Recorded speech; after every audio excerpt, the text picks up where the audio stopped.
No, I'm ballin', check the follow through. Still came through the lane like Vince Carter do. Got this thing on the string, I'm like Uncle Drew. Clay Thompson, how they run and shoot, like swish. All right. Ballgame Banter. Episode 212. We got Big Gold in the building. We got Ducks in the building. We got P in the building. And we got a new guest, Q.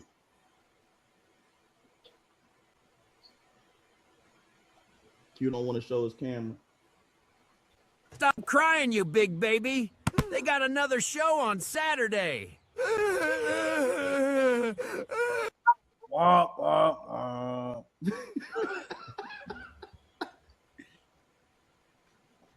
I can't even see this. The time is now 8:30 p.m. Eastern Standard Time, and it's time for some good laughs and heated sports debates.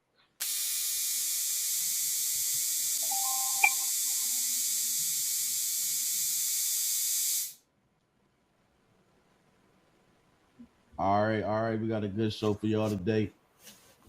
We got some basketball, football, and some boxing. We're going to get into for sure this time. All right, so first off, where should we start? All right, so I'm going to go with the big news. Chiefs missed, lost their game, eliminated from playoffs, and to make matters worse, Patrick Mahomes ended up tearing his ACL and his LCL out for the rest of the season. They said he just had surgery today, and he is aiming to be ready for the start of the season. So, what y'all think is next for the Chiefs? Y'all think he's going to be able to be ready in time? Or you think they're going to have to go another route for a year and retool? I don't think he'd be ready by the end of the season. Realistically speaking, with a torn ACL and LCL, you out 9 months at minimum, especially when you're talking about planning on that back leg as a quarterback. I tore my ACL in college and I was down 11 months because I had some meniscus issues. So he's going to be down longer than 9 months. I mean, if he do 9 months, that put him in September. That ain't the beginning of the season. So we're gonna see how he does. For you, so they say it's better to wait a little bit, right, for the swelling to go down. Not necessarily. Did you? Not necessarily. So with my issue was really mostly the meniscus. I had a really bad torn meniscus, so I did have a lot of inflammation. But regardless, they can still dice you up, get in there and start the surgery. It won't really, slow anything down. The only way you say, delay it is because if they can't see what they need to see on the MRI to really understand exactly what the injury was, obviously they already diagnosed him because you're talking about they seeing ACL and LCL already. They're not disclosing that he also had a partial meniscal tear. That's cartilage, so that's a little more strenuous. The ACL and the LCL, they'll be able to just repair that and get him back pushing, but we'll just see how the recovery go in general. So you think you think he's going to be playing next season, or? I think he'll play next season. He just won't be ready at the beginning of the season. That's just not realistic. ACL and LCL is not. It's not a 6 month recovery like it is with the Achilles. The Achilles is a little bit different, especially when it's just a clean tear. But in his case, you're talking about an ACL and an LCL on the plant leg. So it's not as easy as you think. Now, when I tore mine, I said the same thing. I said, I'll be back by conference tournament because I tore mine at the beginning of the basketball season, but I wasn't even ready. I really wasn't ready by the beginning of the next season, which was 10 months later. So it's not. You said what? I said you still ain't ready. I'm ready enough to beat you and not let you score. Don't make me bring that back. Yeah. I don't want to give you PTSD, man. I don't want you waking up sweating. All right, P, what you got? Shit, I don't know if 9 months. I really don't know the specifics of the details. Like, what does the LCL, if that either adds to the recovery time or it doesn't really matter, and it's still like a 9. I know ACL probably like 9 to 12 months, but hey, man, the dude, he ain't like really mobile. He probably that was probably the reason he tore it this year, because he been out of the pocket because Pacheco ain't been doing shit in the run game. So, I ain't gonna rule it out, man. We almost in 2030. Niggas recovering. I went to 2030. Man, hey, I'm saying, like, as far as humanity, bro, we almost there. We in the 2030s, damn near. Niggas is coming back faster than ever. I ain't gonna rule it out. You can't rule it out, because this ain't no Lamar Jackson type of player. But I don't know what would be the reason to rush him back. I'm pretty sure they wouldn't. But if they feel like they can put him out there and he recovered in 9 months, shit, why not? You always say that money, man. Pat Mahomes make it 70 a year. Get your ass out there, nigga. Fuck it. Yeah, but then you want him available for the rest of them years. You know what I'm saying? So, I mean, I'm pretty sure it won't be no negligence, especially with it being Mahomes of all people, the face of the league, honestly. So, with it being him, the Chiefs not gonna put him in a position to lose, or for them to lose him for the next 5-10 years. So, I think when niggas come out of surgery or when something like this happen, that be motherfuckers' whole mindset. And it ain't nothing wrong with being optimistic. Like, you see how Tatum is with the Achilles. Like, he said, he want to play this shit, XYZ. So, I think that it's just like I think that's a mindset statement. Like, I'm finna attack rehab, finna get back as soon as possible. And niggas just being like, oh, this ain't gonna keep me down for long, when in reality, he probably, if they not in playoff contention, he probably ain't gonna play until probably like late next season, around this time, probably December, November. Boy, if they some shit, which most likely they probably will be, he probably just sit out the whole year. it's a long time. What you got, Dux?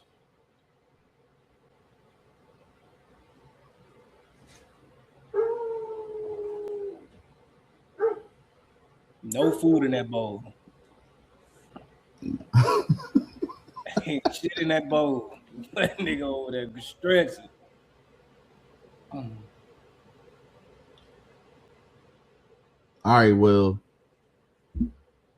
see, I think that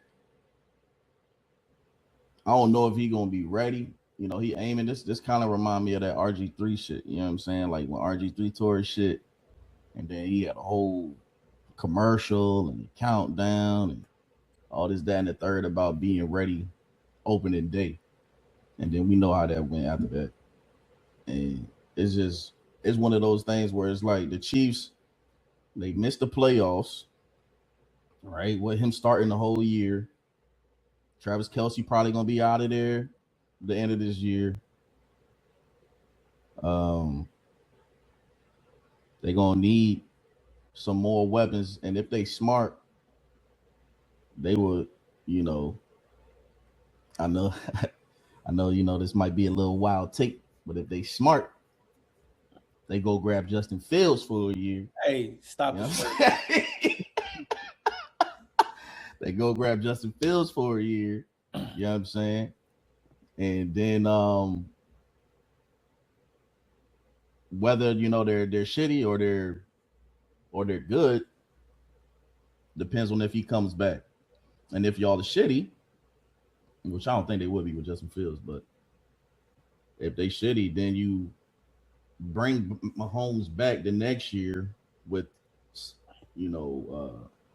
a better pick. So that would be the smarter thing to me. This shit, a lot of people were saying it was wild for him to just get the you know, the shit the next day because a lot of people wait. But hey, he's get the shit done. Like Malik Neighbors waited fucking forever. But they say he has swelling though. Like Yeah, but I mean that they nobody said if he did or if he didn't. But I guess he didn't because he got it done the very next day. So, bro, this is the NFL's most prized possession. The Chiefs, let alone the NFL, not allowing anything to be anything of malpractice that would hinder his future. Like, yeah, he's in good hands. He gonna shit. I ain't saying he gonna be back day one of training camp. Or was it training camp or the season? Did they say? I'm guessing it's the season. Yeah, I don't know if he's gonna be back day one. Training camp that's OD. But they not. He probably come back with a knee brace to lose. But why though? Why even a knee brace when you can just sit down another 2 months, take it easy, and then we'll see how you look. Well, I mean, like when sometimes it's hard. It's Pat Mahomes, right? So Andy Reid, I feel like would just go with Pat Mahomes. Like I don't see Andy Reid being the type like, nah, we gonna see you next year, or later on in the season. I think if Pat Mahomes is like, I'm good, then Andy Reid gonna be like, you sure? He can be like, yeah, I'm good, and then niggas gonna play. I don't think it's on Andy Reid. I think it's on Doc's owners.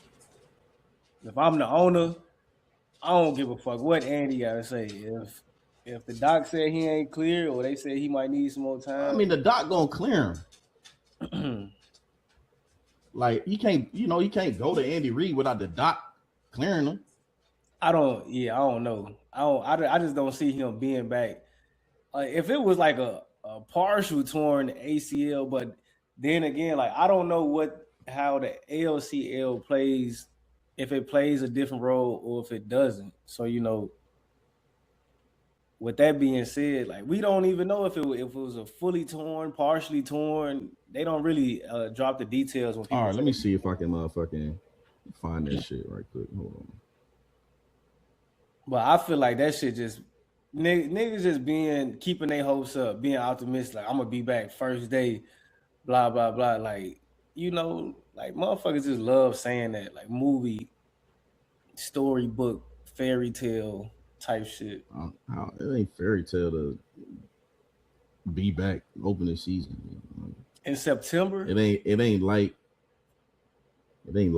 this is last year or some type shit like that. Like when the season starts the first week of September, that is approximately 8 months and 2 weeks.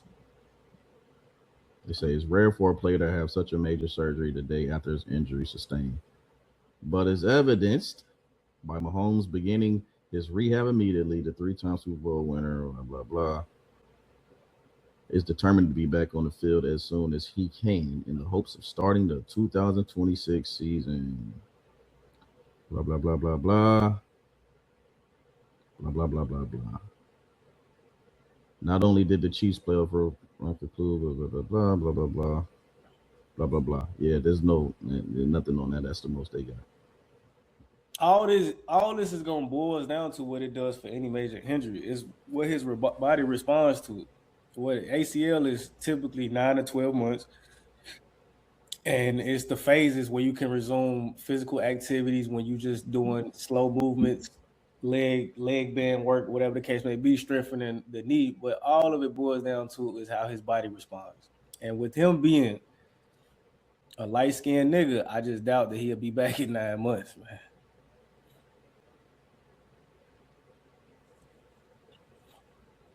I mean, like you said, shit.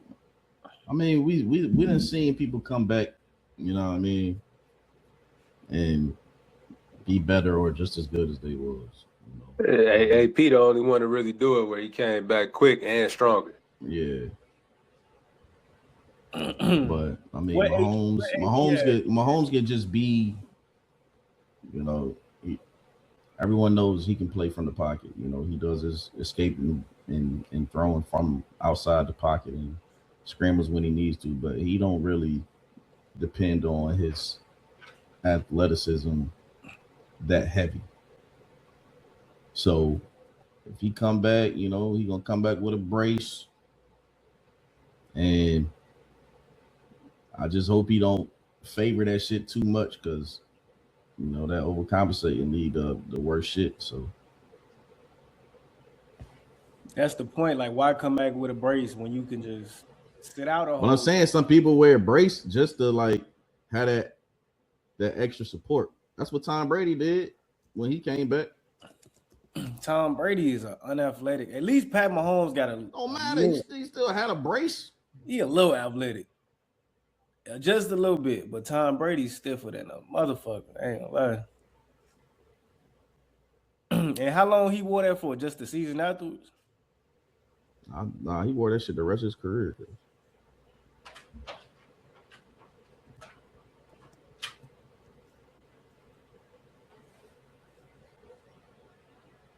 Stabilize that motherfucker.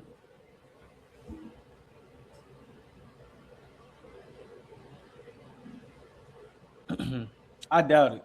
I highly doubt it. I'm not ruling it out, but I highly doubt it. I would be surprised but not shocked if he came back in before November.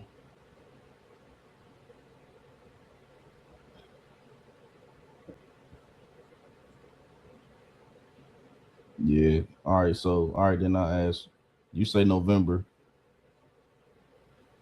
Q, what you predict he come back when he come back? Yeah, I agree. I say it's gonna be, you know, mid October, early November when he really ready. Ducks, what you think?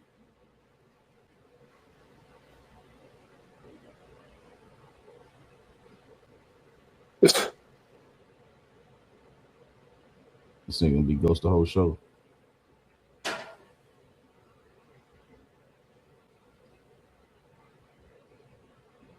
All right, let's move on, man. All right, so next up, since we, you know, on injuries, NFL, Michael Parsons also tore his ACL.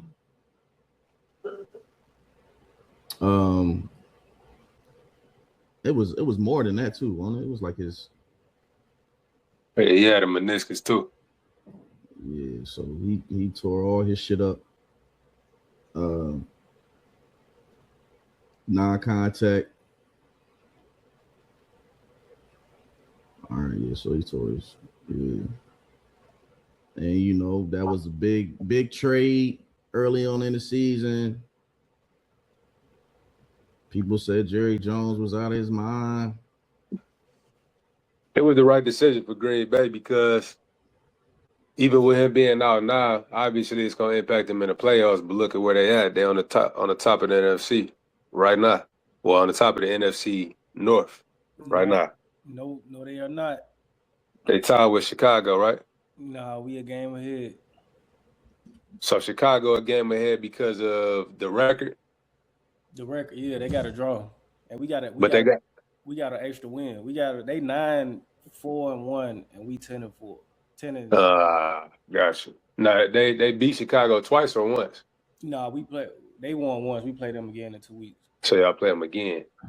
Yeah. So that game obviously gonna be critical. I'm from Detroit, so that game gonna matter too. Green Bay got +2 on us. We got +1 on Chicago. The NFC North is shaky. But I mean, I think y'all ain't doing shit though. That's cool. I love to hate. But that while he down, you know what I'm saying, he did a lot for them because they offense ain't really been hitting on shit. So it's like, you know, for them to even that's cap. They offense? Yeah, they offense. Jordan Love been cooking. Have you been watching the games? Yeah. Man, Jordan Love ain't been doing shit all year. Yeah, he's had moments. I wouldn't say exactly he's been cooking. That nigga had a few moments, but that nigga ain't been hitting on shit like that. They been questioning their whole play with him.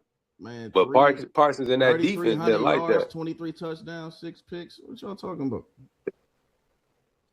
You say he got 3,300 yards. Yeah. That nigga ain't got no 3,300 yards. Yeah, he do, bro. Let me look.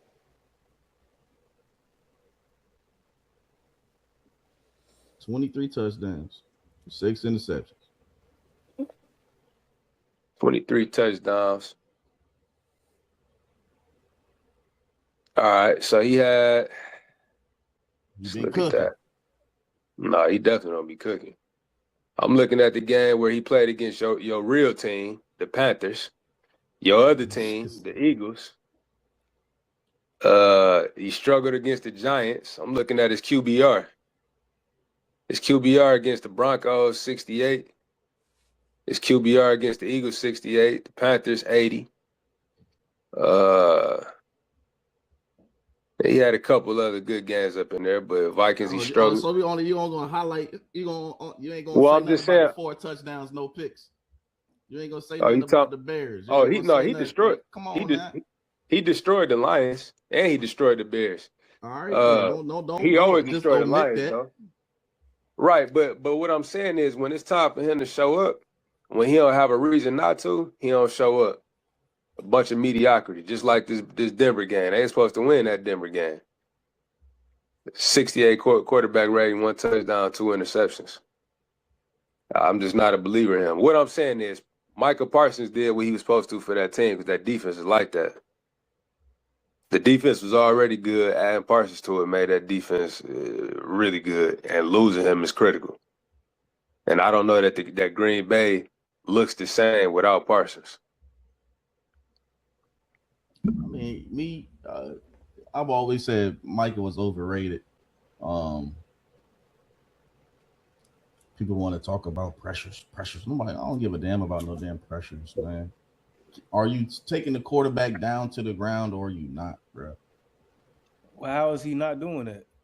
He got 12.5 sacks. What you talking about? Come on now. That ain't it. 12.5 sacks ain't nothing. My man Myles Garrett got 22, cuz. Myles Garrett is the best pass rusher we ever seen. What are we talking about? He on some Reggie White shit. Like, we were the best pass rusher we ever seen. What is he getting paid like, though? Oh, now we talking about the money. that matters. What you mean? Listen here. Aiden Hutchinson from the Lions. You might look at his stuff and say, oh, he ain't got a lot of sacks. But if you look at the full body of work, he getting interceptions. He tipping the ball. He getting a lot of pressures. I like Aiden better than Micah because Aiden, he has more than just rushing the passer. I mean, yeah, he more than just an edge rusher. Yeah, but that's all Michael Parsons is. Parsons had 0 sacks against the Lions that first game. But Parsons had so many quarterback pressures against a non-mobile quarterback in Jared Goff that he couldn't do shit because he was always scared Parsons was around because he had those pressures. It's not just about the statistical side. Pressures itself changes the psychological side of the game. A quarterback, especially a quarterback that's not mobile, he going to be worried about, hey, it's a nigga hovering over my shoulder about to knock my head off because he know he been close every time. He had 6 games this season without a sack, bro. 6 games without a sack. Come on, man. What are we doing? So do you think he's facing double and triple teams? It don't matter, nigga. Get it done. What you mean it doesn't matter? That's not realistic. Those same games when whole bunch of niggas when he didn't have any sacks, did Rashawn Gary have sacks? Nah, because they other Russian playing like some shit. Yeah, Rashawn Gary hasn't had the best year, but I'm saying those games when Parsons didn't have sacks, did Rashawn Gary have sacks? No. Is that a fact, or are you just saying that?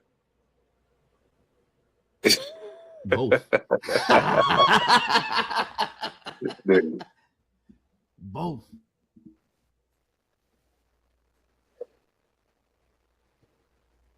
Well, all right. So, I mean, the question is, how much does this affect the Packers, Super Bowl.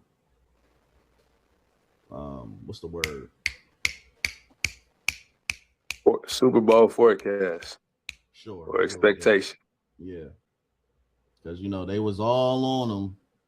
I was never believing in them in the Super Bowl. Because you got to get through the rest of the NFC, and I ain't believing in the Packers getting through the Super Bowl because of Jordan Love and his mediocrity when the games matter. So now where does that put them? It still put them in the playoffs. I mean, they still gonna make the playoffs. They still gonna make the playoffs, but I wouldn't be scared of that. I wouldn't be scared of facing them though in the playoffs. Does it make that much of a difference? Hell yeah, it does. Changes the trajectory of that defense.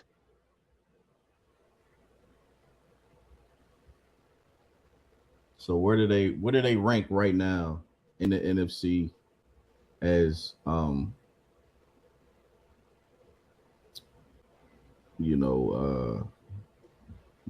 the seeding, but in the power rankings? Where do they rank in your power rankings? Power rankings in the NFC only? Yeah. After injury or just based on record? After the injury.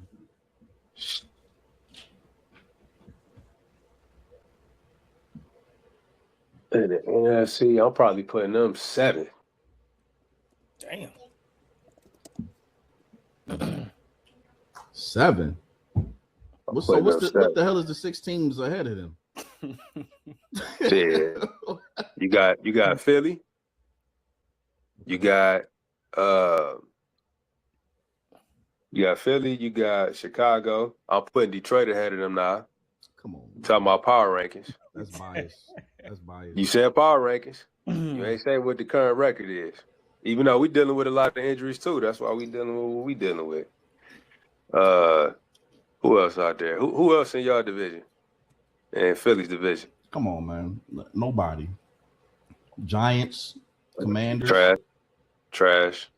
And Dallas, trash. Cowboys, come on. Yeah, trash. They and who over there? Who in the South? You got Tampa, which I don't necessarily put Tampa. I think Tampa in the power rankings should be ahead of Green Bay because of this nigga just listen. They players just got back from injury. They got to get back situated, man. They just lost to the Saints. They lost a close one to the Saints while they was just getting situated. They just getting their players back, man. You talking about power rankings. You ain't talking about what their record is. Yeah, but that a loss to the Saints affects you in the power rankings. Were all the players back when they lost to the Saints? Yeah. And they lost to the Falcons. Their players were not back when with the Saints. They definitely lost to the Falcons with their players. The loss to the Saints, I mean, they were still dealing with a bunch of injuries, but everybody was back for this Falcons game, and they still lost. What'd you say? I said that's 2 terrible losses. Oh, it's definitely 2 terrible losses. I don't disagree with you. Carolina, I don't know that I would necessarily put them above Green Bay just yet. They've been, playing fairly decent, but I don't know that I would put them above them yet.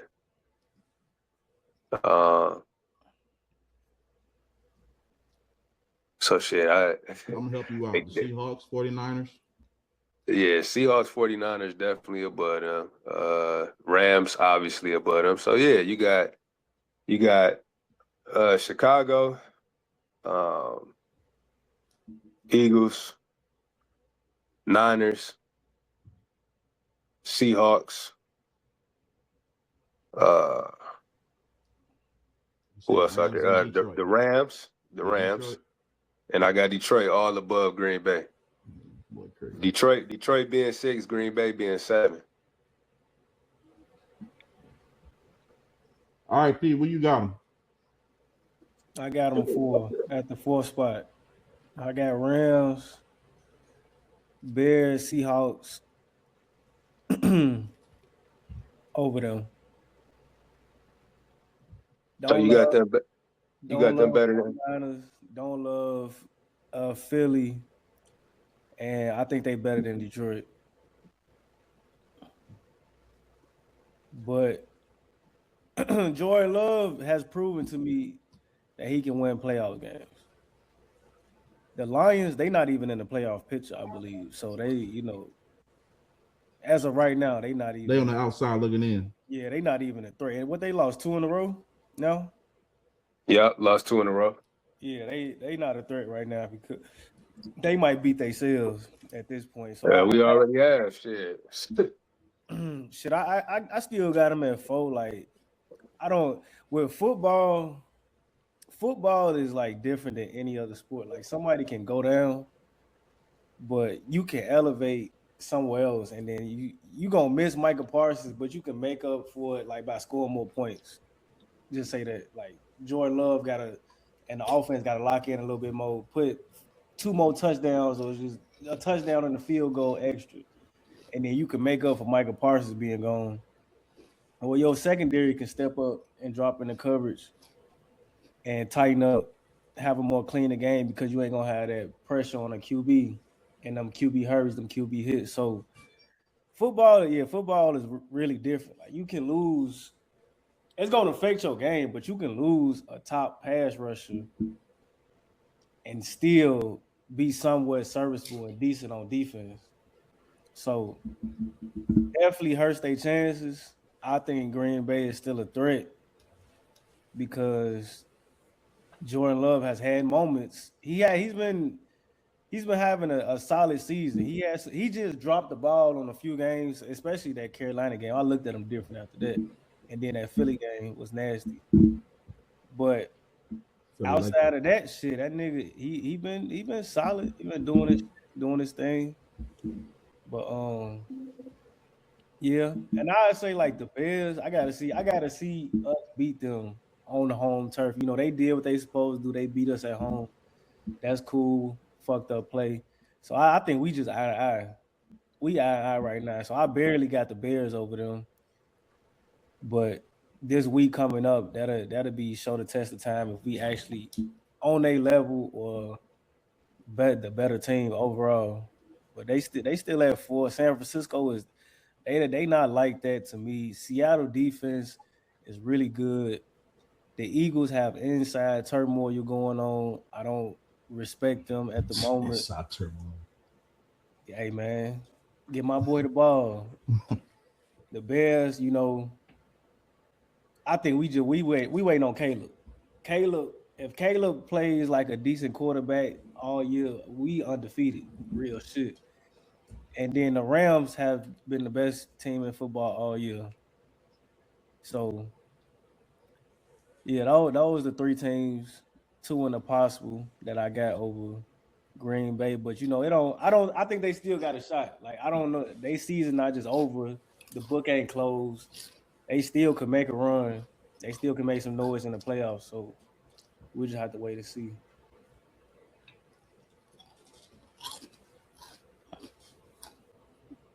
I got Rams, Eagles, Seahawks,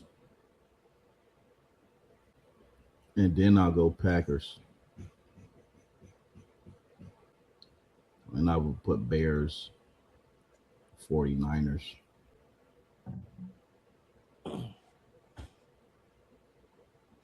I just don't believe the Bears. Like, yeah, we talk shit back and forth or whatever, but it's like I just don't. Watching their games is just like shit, just fluky, man. It's coaching. I ain't gonna lie. Like I be saying a lot of shit. What you be saying, I be like going against a lot when you say coaching matters. Coaching matters. If you watch those games, Caleb Williams has almost blundered a good chunk of our game, but it's legit coaching and play calling, bro.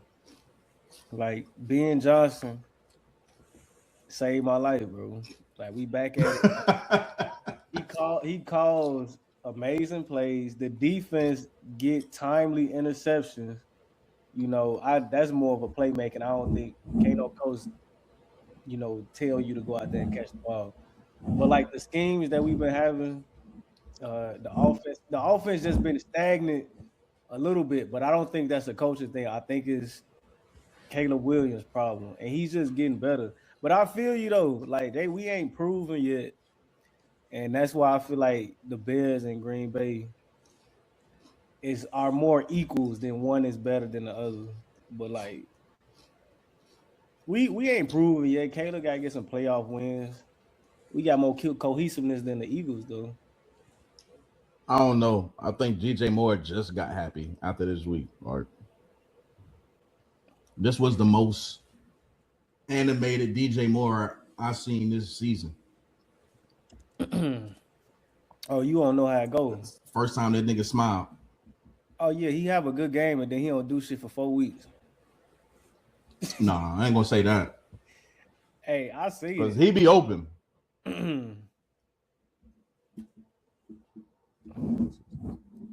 Especially after 2 touchdowns, boy, we ain't finna hear DJ Moore name until January 3rd. Curse, man. But yeah, I mean, I think where they looking at right now is that 7th spot in the wild card. So they would play the Bears if it all ended right now. And I feel pretty confident that even without Michael, they could go in the Soldier Field and come away with a dub. At home, we stumping that shit. We stumping it at home. And now, now it's like, when does Micah come back? Because Micah, he definitely, that's a lot of bending, a lot of start, stop. That's an injury that, is going to definitely affect him.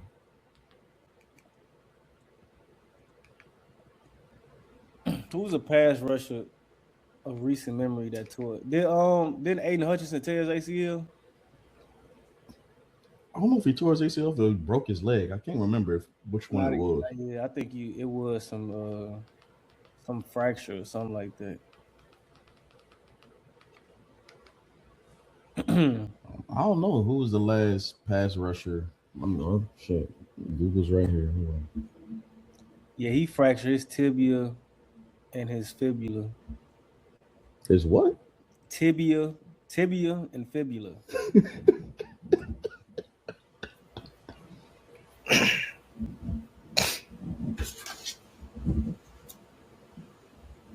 Nigga fractured his leg, man.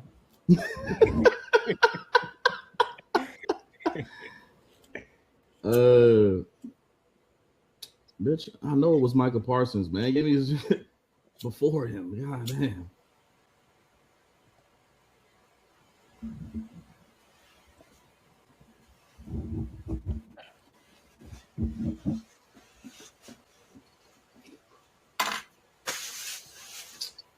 Okay, well, Google ain't fucking with me, so.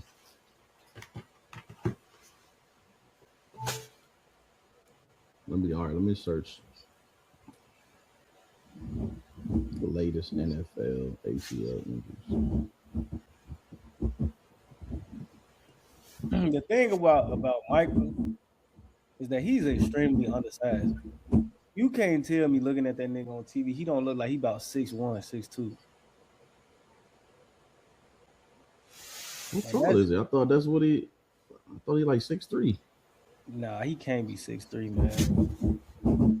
But I'm saying, even that's, usually them niggas be like 6'4", 6'5", 6'6". I mean, Von Miller was 6'3", but Von Miller, you can tell he was a legit 6'3". Michael looks more 6'1"ish to me. Yeah, let's say he's 6'3". Yeah. Man, hell no. 6'3", 250. You can look at that nigga on the TV. You could tell. I don't know if he like hunchback or what, but you could tell he shorter than 6'3". I don't know. But that's the only thing. Since he's so tiny, Well, he ain't tiny, but he's not the ideal. He ain't got enough size. rocks in his back pocket. That's what it is. I've been saying that. He ain't ideal size, so that might hinder him more than anything. And now that trade look even worse. What they give him, 250? Shit, how much did they give him? It was well low. I think it was like 230. Nah, it's 4 year, 188. 44. 136 million guaranteed. Goodness gracious. What the hell is Myles Garrett making? Let me see. Oh, they got his ass. Myles Garrett got. He got 4 year, 160. Yeah, I'd be damn for nigga like that. Well, Michael, he ain't no scrub, but he can't be making 26. See, if I'm Myles Garrett, I'm like Revis. You gonna re-up me every year.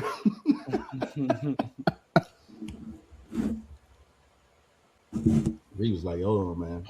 I outplayed my contract. I need a few more million this year. Especially to stay in Ohio, boy, I need 200.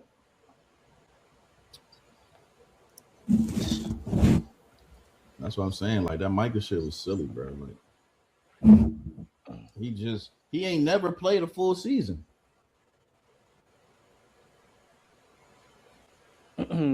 All this. I mean, the Packers, you have to win now, because the Packers, they've been in the playoffs. I don't know. Have they been to a NFC championship? Nah. You got your quarterback. You've been Not with Jordan Love. Where you've been in the second round. I know he made it to the semis. So, like, it's time for that next step, man. You got your QB locked up. Your team is solid, and then the NFC is really tough right now. So, shit, you might as well make a splash. Like, you gotta get better. The Eagles, even though they ran it back, they defended champs. So, you gotta get better. Get on their level. The Rams fucking got better. I don't even know what additions they made. They just got better from last year. 49ers still around. Devontae Adams. Yeah, yeah, for sure. The Bears back on the scene. The Lions And 14 games last year. It says didn't Jordan Love did when they what's the name in 2023? Or what? In the 2023 season, right? He did what? He made it to the championship, the conference finals. What? I don't know about that. I thought he was. I thought remember seeing him in the. It was a divisional. That was they divisional. lost to the Niners in the NFC Championship. No, that's the divisional. It was 21-24. They beat the Cowboys in the divisional round, but they lost to the 49ers in the NFC Championship. No, that's wild card. You looking at it wrong. They say wild card, Packers, Cowboys 48-32, divisional 21-24, 49ers. Yeah, the only time he been to the NFC Championship was as a backup. Hey, that counts. Shit, that count, man. He's seen the atmosphere. So hold on. This say Jordan Love has led the Green Bay Packers to the NFC Championship game conference finals in the 2023 season. Played in January 2024 after beating the Dallas Cowboys in the divisional round, but failing to the San Francisco 49ers in the NFC Championship. No, they got that wrong. Yeah, that shit wrong. Damn, this Google. All right. They were one game shy of the NFC Championship. Yeah, fuck it. Make a splash, man. Make a splash? What? I'm saying, like, to grab Michael, you got to make a splash. What they about to call somebody else that's been retired for 5 years? No, I was saying, who the hell been retired for 5 years? Come in. Oh, JJ Watt. Bring JJ Watt out of retirement. He played in Wisconsin too.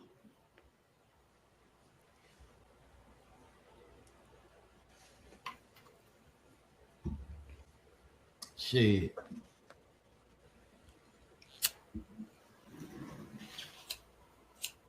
All right, so what grade do you give Phillip Rivers' performance?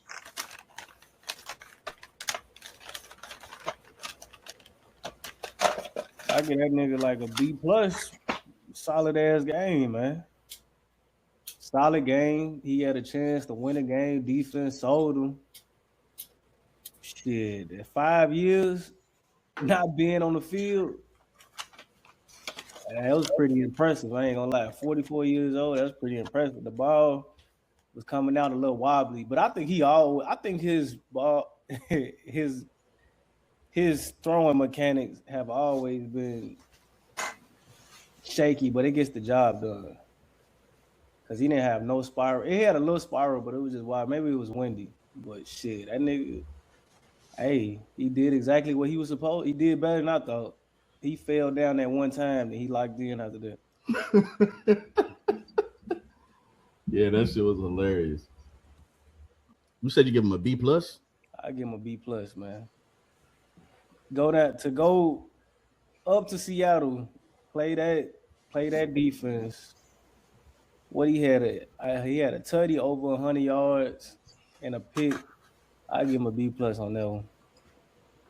Nigga, 44, bro. I don't care about none of that. They bring you motherfucker in here because they thought he was the best available quarterback. Now, I don't know what the hell the Seattle Seahawks was thinking, but their defensive game plan was terrible. Like, he was just throwing short passes and handed the ball off. Like, what are y'all doing? I'm pressing up on everything. Loading that motherfucking box. But he had 120 yards. Come on, man. What you thought that nigga was finna come in and start gunslinging? I'm just saying. Motherfucker was on the I ain't about to sit here and motherfucking, like, if I was gonna do that, I'd be like, all right, well, damn, he gets to 8 just for finishing the game at 44 years old. They brought you out there. I'm gonna give it a C, man. That's as generous as I can be. I don't care. You just came in there. He's supposed to be running this offense, so he's familiar with the shit. They took a lot of pressure off of him. He ain't really had to do much. The defense played very well. Held Seattle to nothing but fucking field goals. So I give a fucking A plus to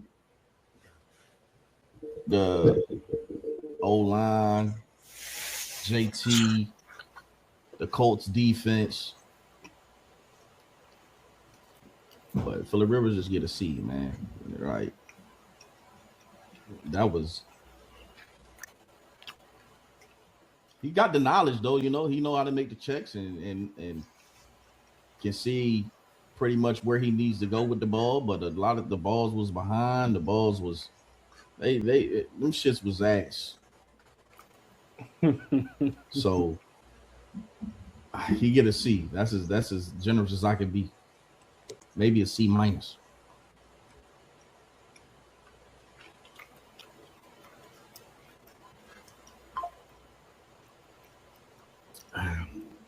Is Ducks back or Ducks still? Yeah. You all right over there? For once, I agree with everything you said. I give this nigga a C. The O-line was blocking, like, the O-line looked like championship O-line out that motherfucker. Like, this nigga was having time to throw. He won't getting hit. I mean, like, I when I was watching the game, and I did have to stop watching it, You know, the kids. That shit was boring as fuck. Other than that, the kids wanted to put the Christmas tree up, so I missed all the rest of the games too. But damn, I'm sitting there watching this shit. Like, why they didn't do this for Riley? What couldn't they have done the same game plan for Riley Leonard? You know what I'm saying? Like, what couldn't Riley Leonard have done that Phillip Rivers did?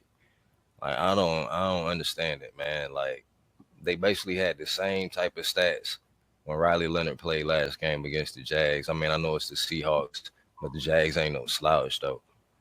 But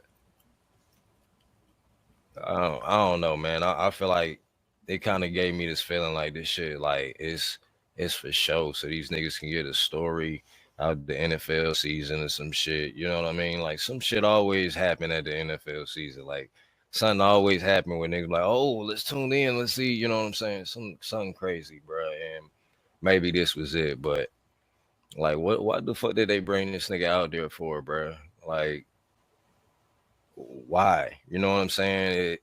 And is he setting a precedent? So now all the old 40-year-old quarterbacks that feel like they can play, you know, T.O. gonna motherfucking be calling teams. You know that nigga working out. Goddamn. I don't know, man. The shit was weird seeing this shit, bro. Like, the shit didn't look good. I wasn't impressed. Short throws, motherfucking damn. It felt like he ain't had that arm strength. I don't know, man. I just felt like they should have gave Riley Leonard another chance. He hurt though. Is he? Yeah, that's why they had went to go grab him. He had fucked up his knee. Yeah, but he was questionable though.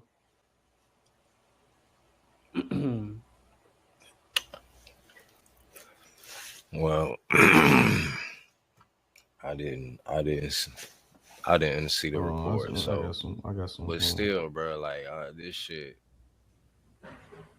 you don't gonna get no 44-year-old nigga off the couch, man. This shit was for show, bro.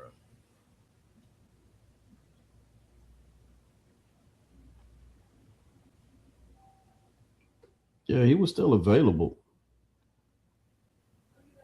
Was he the only QB available? What you mean? Like, was he the only active quarterback? Because Anthony Richardson on the IR, and there's no other quarterback after Riley Leonard, right? Correct. I think he was more of an emergency QB than, because you don't. They drafted the nigga though. Hey, maybe he wasn't ready. Man, come on, man. Phillip Rivers, Rivers is. They feel like they can taste the playoffs, or they just right there, so they just want somebody with experience. But I think he had to be hurt. There's no way that because he had a solid game, the game that he got hurt. So there's no way you go bring in a 44-year-old nigga if he can play and have him start. If he would have backed him up, cool. If Phillip Rivers would have backed up Leonard, that would have been cool. But that's what I don't understand. Well, I don't understand the whole process of Riley Leonard to Phillip Rivers. I don't understand. I didn't hear anything about who called who first. Well, I didn't know the nigga was hurt. I didn't see no reports that the nigga was goddamn. Nah, I said that last show that he was questionable. Riley Leonard but was hurt. You know, he wasn't like hurt, like out hurt.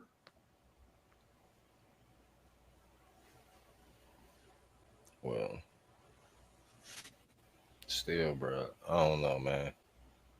And I'm still going with the he playing next hurt game. Young nigga. I'm still going with the hurt young nigga than fucking Phillip Rivers. He playing next game. He starting next game. Hell yeah. You see what I'm saying? And Riley Leonard still hurt. Probably not. Is he available or no?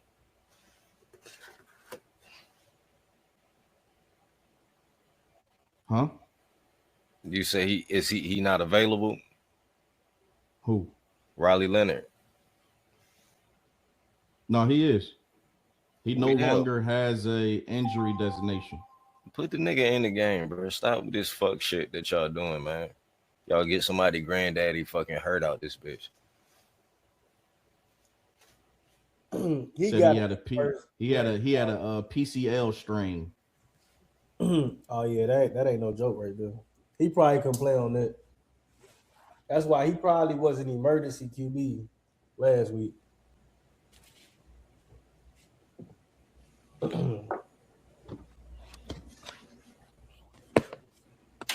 Well, this week, stop with the fuck shit, man. If he available, put him in, man.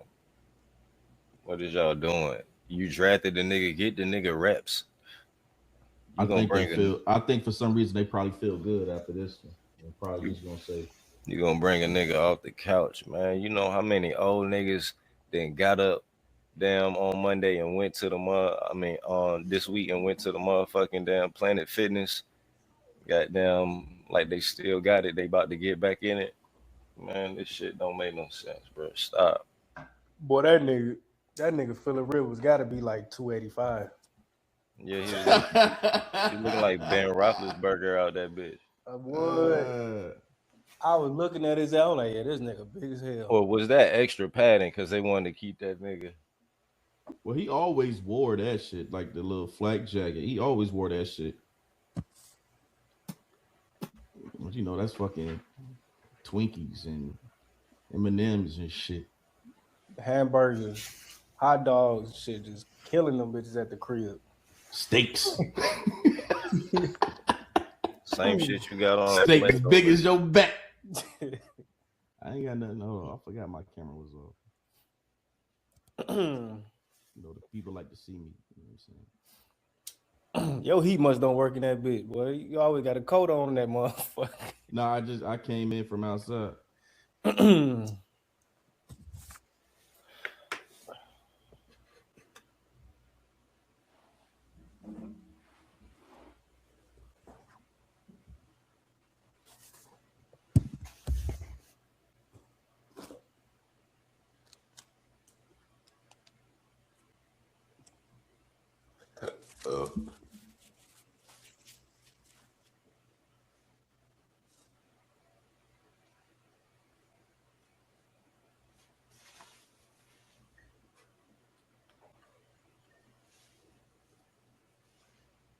What the fuck, nigga?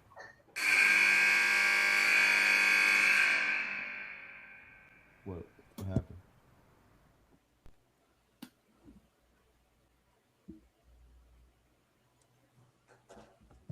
All right, so next up.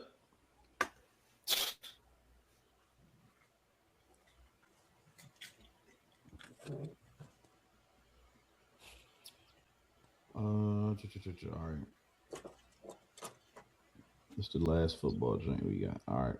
So, in the Cleveland Browns game, there was a moment Shadour had to exit the game or go to the sideline to get the right wristband.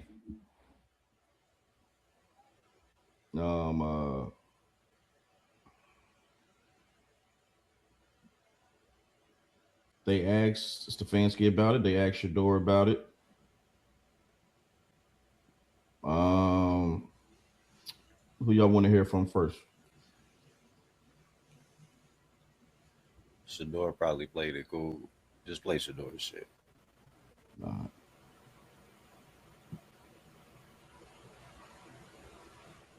You know, Shadour always gonna play it cool. You don't be throwing motherfuckers under the bus. Talked about Judy. They asked him about Judy dropping that damn touchdown. Man, they gonna kick him when he down, even though this nigga was clapping in my face like a bitch.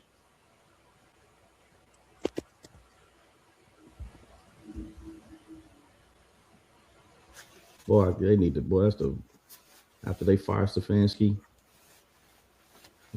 Next is Jerry Judy been cut. That motherfucker is garbage. All right, so this is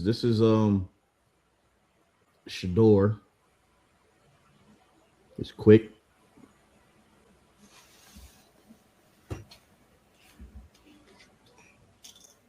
On TV, they mentioned that something happened with your wristband after the first 2 drives. Oh no, the card just fell out. Yeah, it just fell out on the sideline. Yeah, that was it. On TV, they. Okay. All right.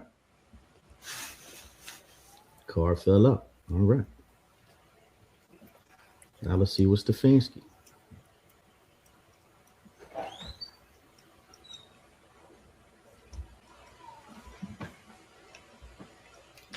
Shadour looked like he lying. Well, they should have came up. They should have had a meeting and said, whatever. Let me play this first. All right, this is Stefanski. Y'all see it, right? Yeah. Was there something wrong with that Sanders wristband? Yeah, there was a miscommunication early. I think they mentioned that you guys had the wrong plays in the wristband on the first 2 drives. Is that accurate? No. Yeah. There was something. I don't know if the wristband got something on it or whatever it was, but there was we got that fixed pretty quickly. What the fuck are they talking about? No. Yeah. No. Yeah. Yeah. Like, what are we talking about here, man? That's what I was saying before I played it. I was like, if y'all gonna lie, y'all both gotta be on the same page with the lie. Shadour said the car just fell out. Right? And how simple is that for Stefanski to say, yo, the car fell out? Hey, luckily the second reporter asked him again because he didn't want to answer it the first time. They're like, no, it was nothing. And then she asked him again. Let me be more specific, my nigga. No, yeah, no, yeah. Man, I don't know. I don't think what quarter did this happen in? In the first. It was on the first 2 drives. Oh, I don't think it was nothing there. Now, if this nigga went the whole fucking half with the wrong fucking goddamn shit in, and then Stefanski was like, oh, that's the wrong shit. Now that would have, but nah. He probably was listening to the call on the headset. Then he looked down. He like, what the fuck is this nigga calling? Calling some bullshit.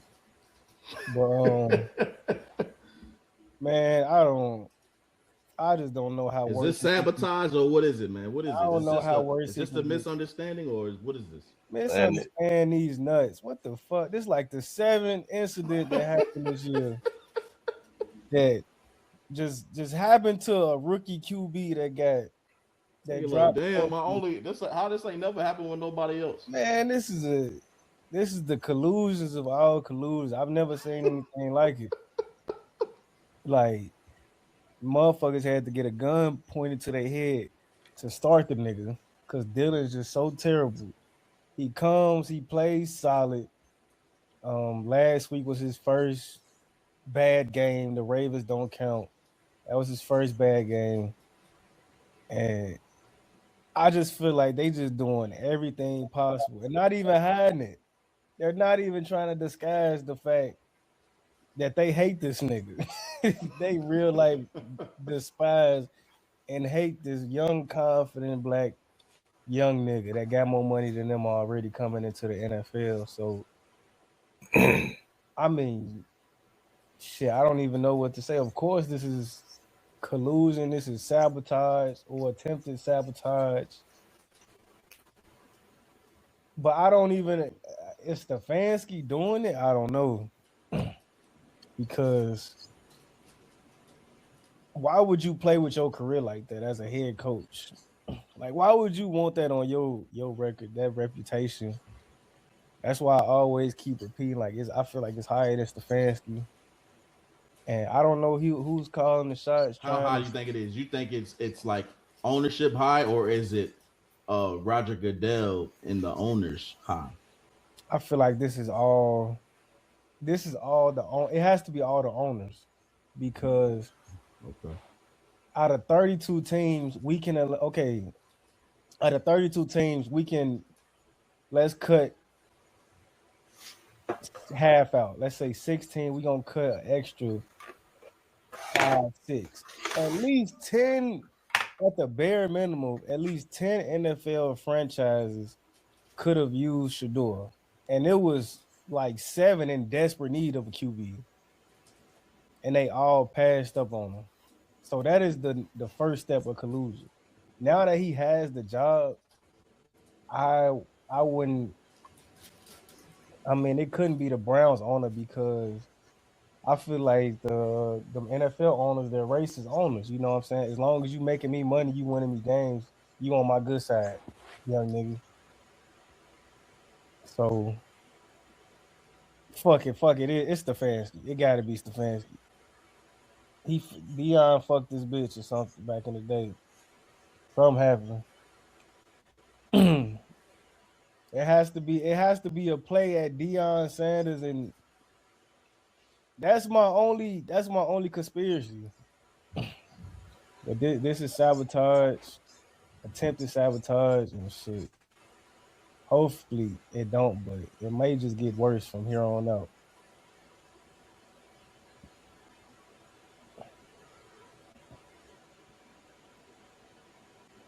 All right, Dux, what you think? You think this is misunderstanding, or is this adding to the conspiracy? I mean, there is a conspiracy going on, but I don't think there's really too much though. Like I said, if it happened, you know, for a half, a quarter, or something like that, longer than that, then I feel like. But if it happened on like the second play, and then is it that Shadour just called it? Yeah, probably. More than like, I mean, that could have been the plan for it, you know.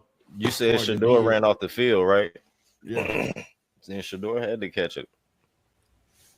Right, so they could have been like, "Yo, this could be a whole game thing," you know what I'm saying? Or, you know, some shit like, bro, this shit ain't making no sense, dude.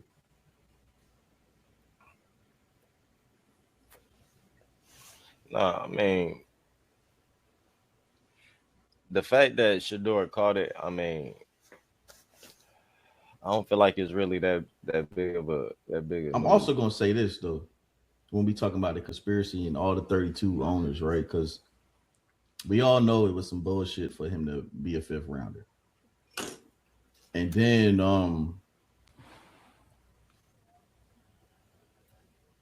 Antonio Pierce, right? Who looked like he was going to get a shot as the coach of the Raiders, right? Like,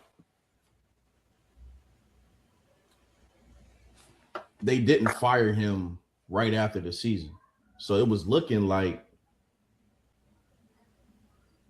he might have been the coach the upcoming season. There was a lot of talk, interaction, all of that with the Sanders family. And he even said it himself that there's no way Shadour would have lasted that long because he would have chose Shadour. That's who he wanted to go with. So Antonio Pierce, you know, he gets fired. Pete Carroll comes in. Antonio Pierce doesn't even go to another coaching job. He is in the media, right? So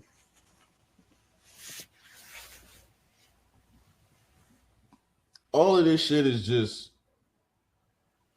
ridiculous to say the least. Like, I don't know how, if the game gives you, I mean, if the coach, the staff, they give you the fucking shit in the wristband. Who's in charge of that? It's the coaching staff. It has to be the OC, right? Well, it got to be Stefanski. He called the plays because I'm pretty sure that changes by the week. And then I don't know what's exactly on that wristband, but it has to be the schemes that they drew up for the week. But whose job is it to basically put the shit in his wristband and give it to Shadour? Is that did he get that from Stefanski? Did he get the game card, or he put his wristband on and he get his game card from or the game plays from Stefanski? Like, how does that work? For me, ideally, it would make more sense that the play caller is giving it to him. So it has to be Stefanski.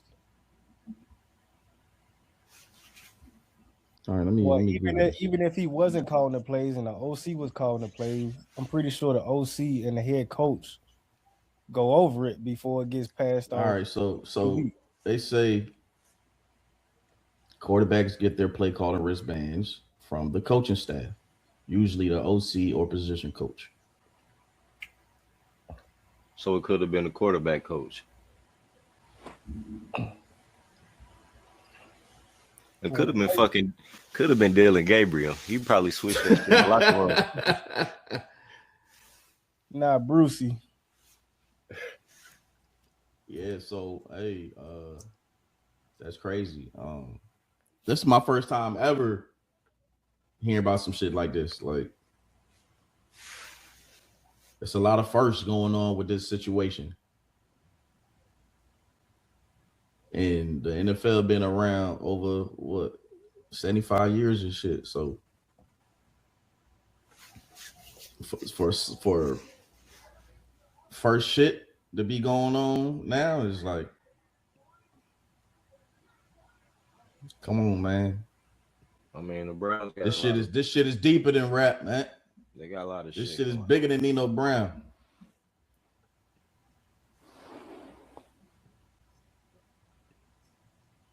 They got a lot of shit going on.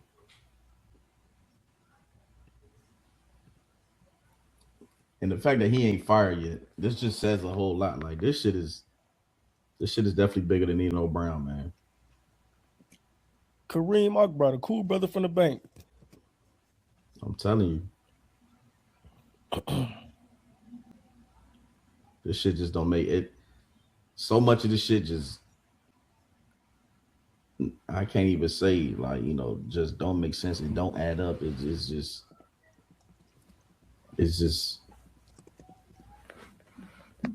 like the jig is up, man. We see what it is.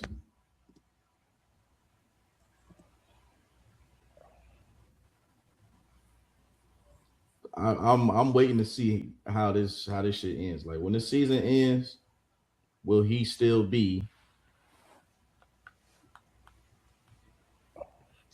a head coach? Because if he is,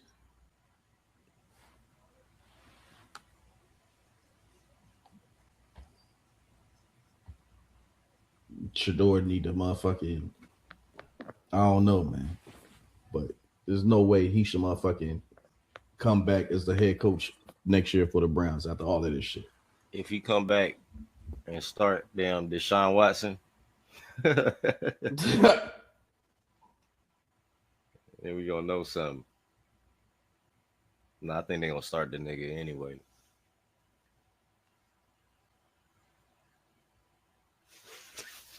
All right, so now moving on to basketball.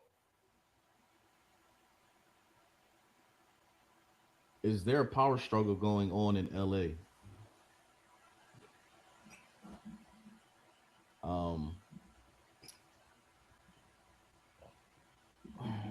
What game was that? I hope I didn't lose that shit. So when they played the Suns for the second time, there was a point in the game where there was a technical foul, and LeBron went and took the free throw. All right. Luka's supposed to be the one to go do it. That's what JJ thought, but LeBron had other plans. So they asked him about it, and this was his response.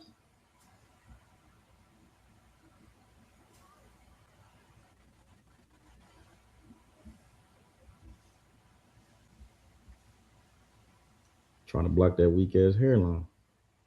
Shit, I just walked into the free throw line. I mean, why wouldn't I? I mean, I'd have been okay with Luka taking it too. We've both been in pressure situations, but I just took it. I mean, unfortunately, I missed it, but I made up for it. Shit, I just walked into the free throw line. I mean, why wouldn't I? I mean, I'd have been okay with Luka taking it too. We've both been in pressure situations, but I just took it. I mean, unfortunately, I missed it, but I made up for it. Okay. Now they asked JJ about it. Shoot that technical. After that, whose decision is that? Yeah, Brooks attack. so guys were out on the court. We had kind of left. Luka and I talked. I thought Luka was going to shoot it. I walked back. LeBron was at the free throw line. He shot it. I don't know what the dialogue on the court was. And, we did this, at some point last year, early in the season, we kind of designated, here's who's going to shoot the technicals. And, every team is different. Sometimes it's the superstar. Sometimes it's the best free throw shooter. Sometimes it's a guy who maybe it's all situational. But Luka should have shot that. Yeah. Why did LeBron shoot? All right. So what y'all think? Is there a power struggle going on in LA right now? I missed the game. Was the tech for LeBron? What was the tech for? I don't know. Dylan Brooks, we're just going to say. He was doing something on LeBron? Yeah, he smacked the three, then bumped into him afterwards. No, maybe that's why LeBron thought he should shoot the free throws. So you say no? I mean, no, I say no. There's not a power struggle going on that way. I know. All right, P, what you got? I don't think it's no power struggle. I think that's mostly nothing. That's a whole lot of nothing. So what y'all think about the responses though? So like the responses don't do nothing for y'all? Like, no. I think it's just difficult to coach a player of that caliber who's also like 2 years younger than you. Is LeBron older than JJ? I think LeBron older than JJ.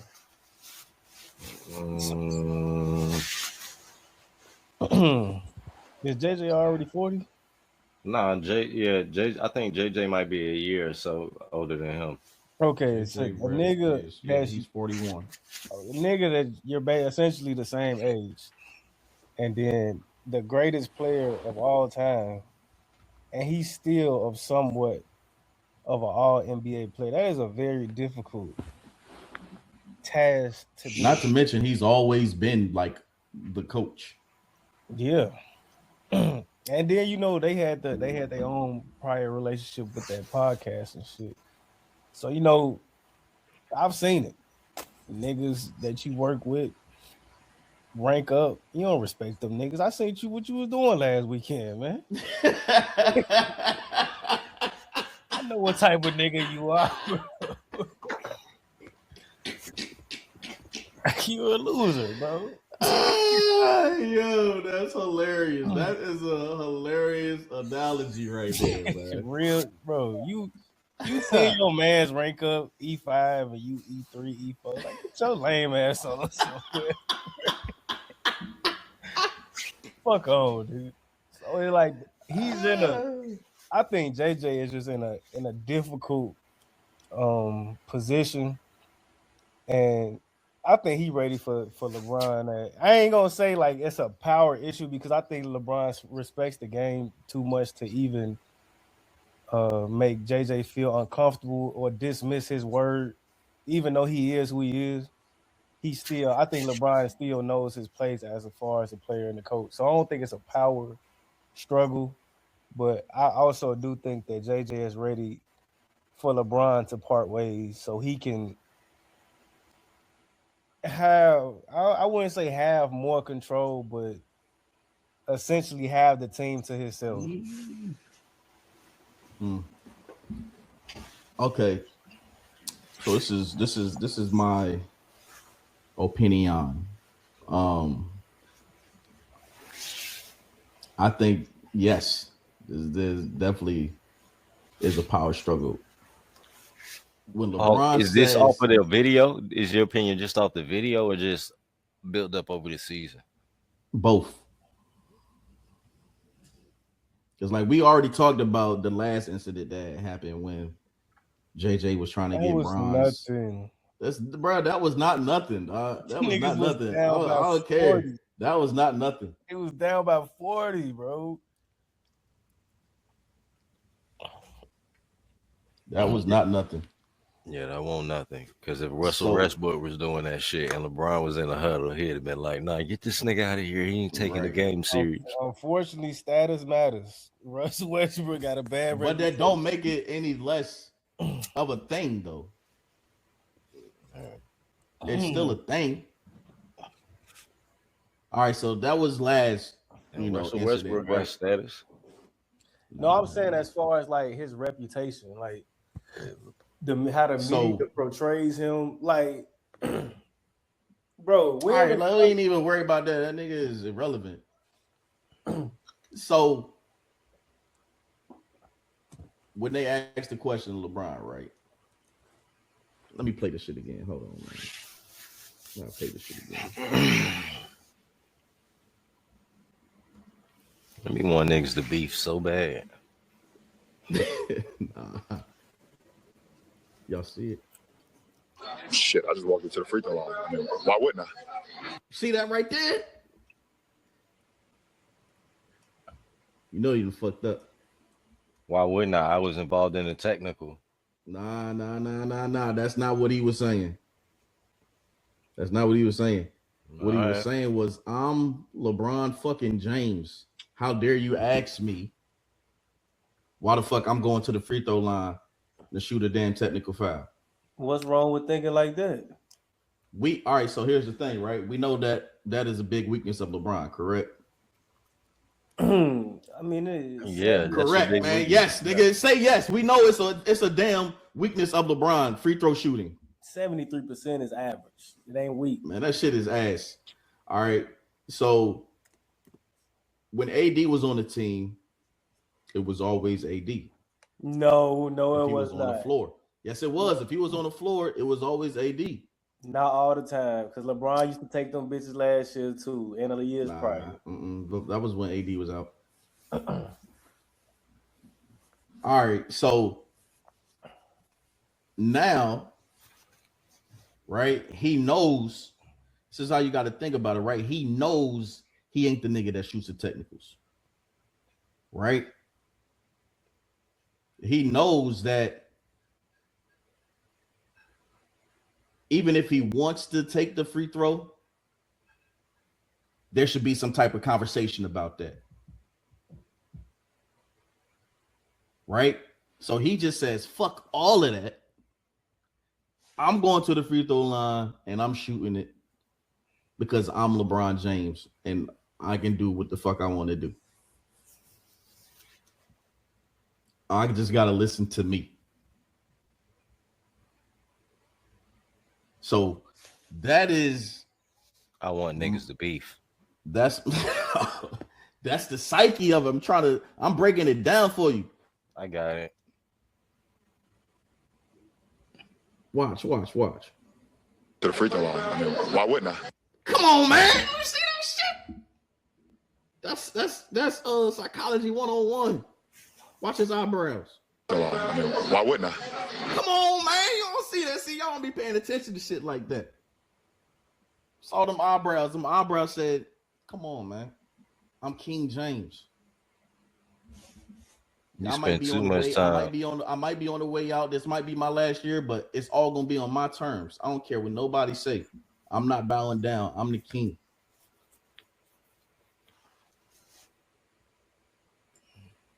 Get that smirk.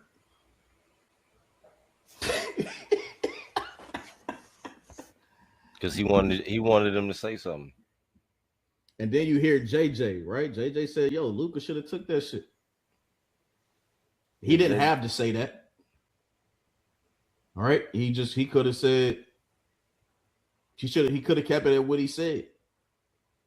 right? Like, hey, you know, we was having a conversation, but LeBron went to the free throw line. You know, that is what it is. But he said Luka should have took that free throw. So then that's telling LeBron what? You know, nigga, you're not supposed to be taking that shit. And I'm letting everybody know it's not supposed to be you. Now they winning, so a lot of this shit don't really, you know, fester up right now. But come them that crunch time, come them playoffs, shit gets rough. I don't think JJ said nothing that he wouldn't have said to LeBron face. I don't know. I'm not saying JJ's going to say almost everything that he's thinking for the most part. So, like, I don't feel like JJ bites his tongue that much when it comes to LeBron. I feel like he might deliver it a certain way, but I feel like he probably says 85% of what he thinks, you know. So, you know, that's that. But I really feel like we're seeing the beginning stages of, you know, the takeover, right? Like LeBron always wanted it to be I am passing the torch, right? This situation isn't a LeBron passing the torch. It's Luka taking it, JJ taking it, the Lakers taking it. Why can't it just be a misunderstanding between friends? Why gotta be this ain't about friendship. That's why. Why gotta be a power struggle? Why it can't just be all right? It's been that all year. Why it just can't be LeBron is a little bit more lax because JJ is homie. But that adds to the power struggle. I don't know. I feel if I'm seeing you as my homie all the time, but me being the homie that you're seeing as a homie all the time is trying to give you direction, concrete. There is a dilemma there. Yeah, it's like when you was like, hey, go do them walk arounds. I'm like, nah, nigga, your ass was out there. I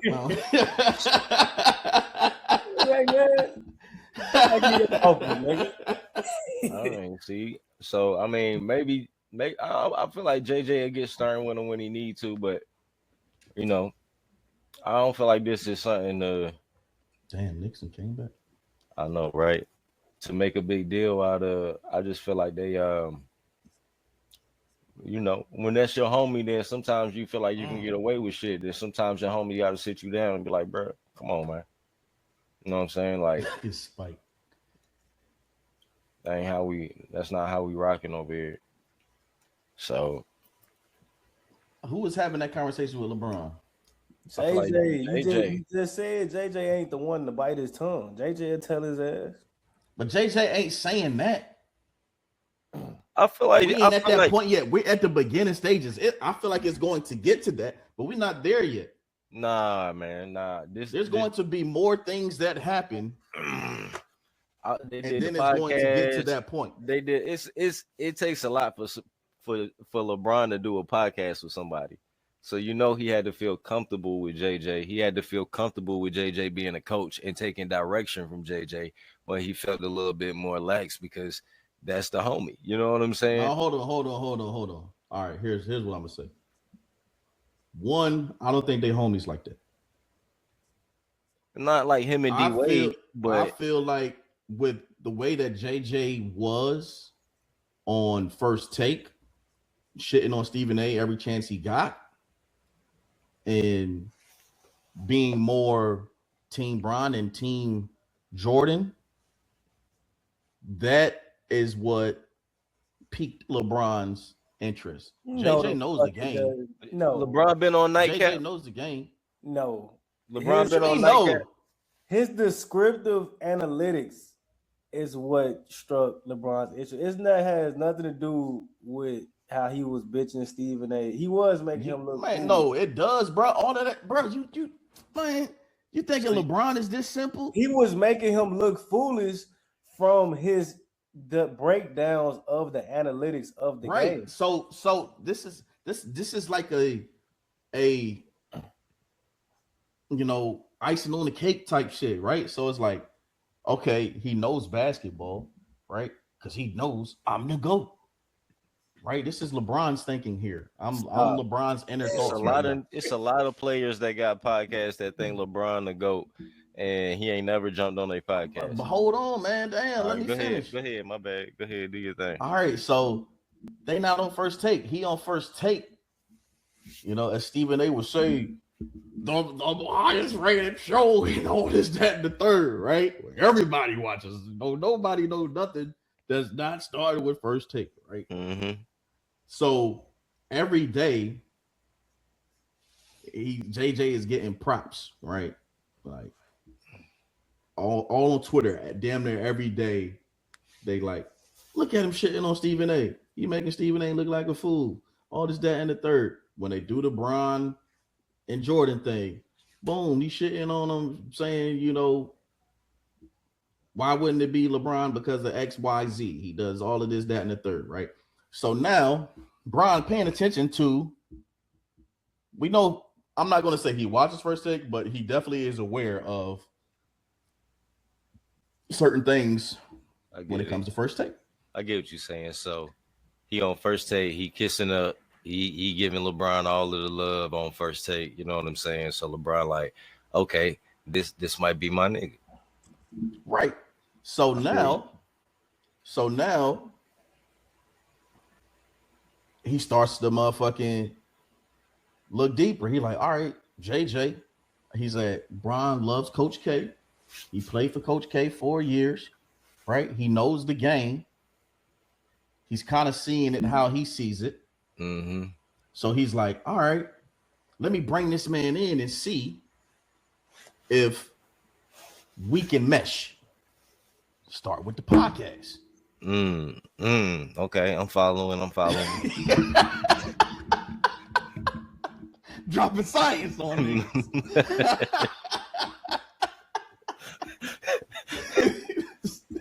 I can see where you're going. So now podcast is going right. Darvin Ham's a fucking idiot. Keep going hard on these dudes. Right. Salute. You know what I'm saying? So he like, damn, you know what? Let me motherfucking try to float this as look at JJ. He can do all the things that we need. He is the one that we're missing. He has so much knowledge on different defensive coverages, what he wants to do offensively, how to attack, this, that, and this now, instead of being a podcast, is turning into a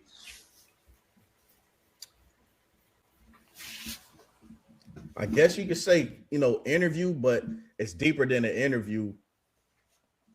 Audition, right? I say it's even more, it's like an audition. So, boom. Jeannie sees it. Bron's like, I'm telling you, he's a genius. Right?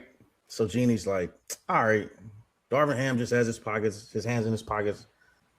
Just get this guy out of here. Bring in JJ. Boom. All right. JJ's the man. All right. JJ gets them the 3 seed. They get bounced out in the first round, but they look a lot better than they did with Darvin Ham. Okay. All right. Boom. Next season. Right. When the trade has already happened. And now Luka is healthy. He done lost weight. He signed a contract. He is next in line for the Lakers. He is going to be the next Laker great. And it is Luka's quote unquote team, right? This is his regime now. So Bron don't get a contract. Right? Bron don't start the season. He dealing with an injury. He dancing on streams and shit. Right? And then you hearing all these murmurs about this being his last year as a Laker. They done with him after this season. We don't know if it's going to be his last season. All this, that, and the third. Now we got Rich Paul coming out. Doing a podcast with Max Kellerman, saying all this, that, and the third. Then we got Bron out here ignoring JJ when he hear the nigga, because you can hear the nigga in the nosebleeds. Now we fast forward to just shooting a technical free throw. You thinking this is all small stuff? This ain't small stuff. It's small if you're looking at it isolated, but if you're looking at it all building up, it's becoming a mountain. And pretty soon, that volcano is going to erupt and it's going to, fucking burn all them motherfuckers. Pompeii out this bitch.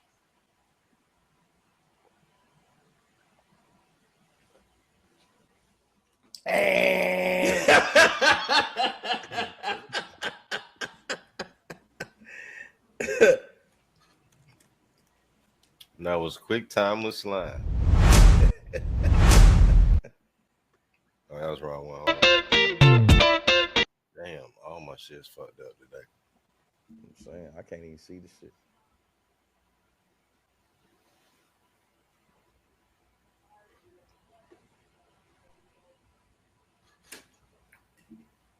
Should be the clapping emoji, the cheering emoji.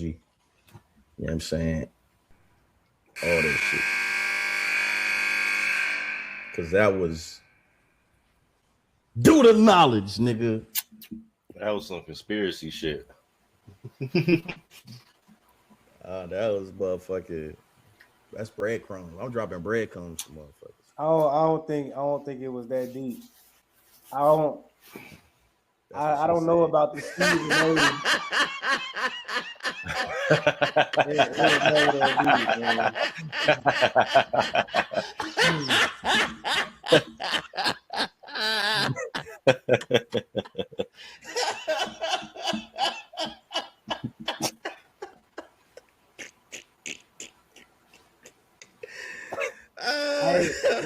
What he said? I didn't even hear what you said. You heard. I was talking. I didn't even hear you. I was talking. I said that's what she said. Not to me. Hey, but I don't think it was that deep as far as.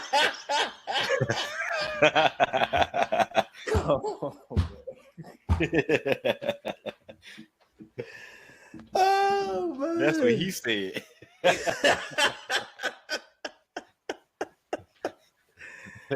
Oh man. All right, man. Just skip that part. Go. Tried to make him feel good. Yes, it was. His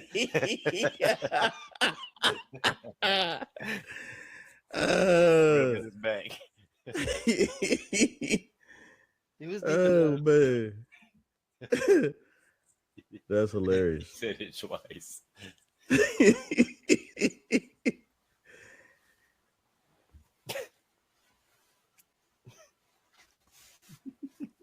All right, man. Go ahead.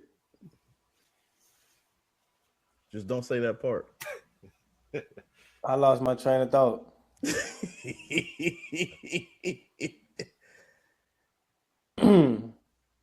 Shit, it just went that deep. That was the end of the sentence. Shit. Watch. Y'all gonna see. Y'all gonna see, man. Shit just keep piling on. So what you think gonna happen?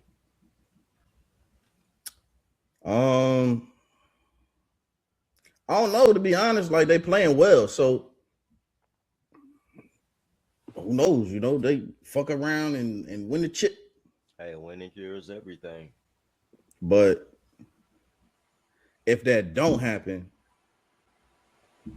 it's gonna be an ugly split.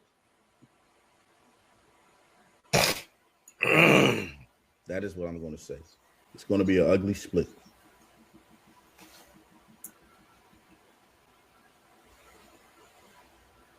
Yeah, this Magic Johnson fault. He shouldn't have never joined the Lakers and then went to go visit LeBron in the middle of the night. And being quit on a nigga. I'm not gonna be here. Right. That shit is like, I ain't never gonna forget that, nigga said. No, sir. Not me.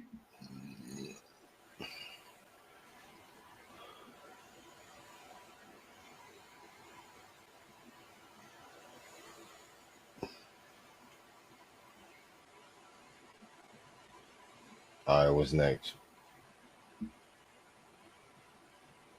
All right. All right, so P wanted to speak on a report that came out that said the Hornets are no longer looking at LaMelo Ball as the face of the franchise and instead are looking at Con Kneppel as the face of the franchise.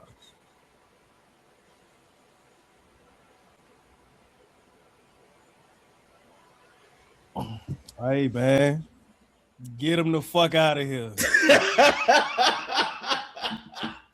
Get him the fuck out of here, man. We sick of his shit. You don't play winning basketball. You don't contribute to winning basketball. You're not a leader.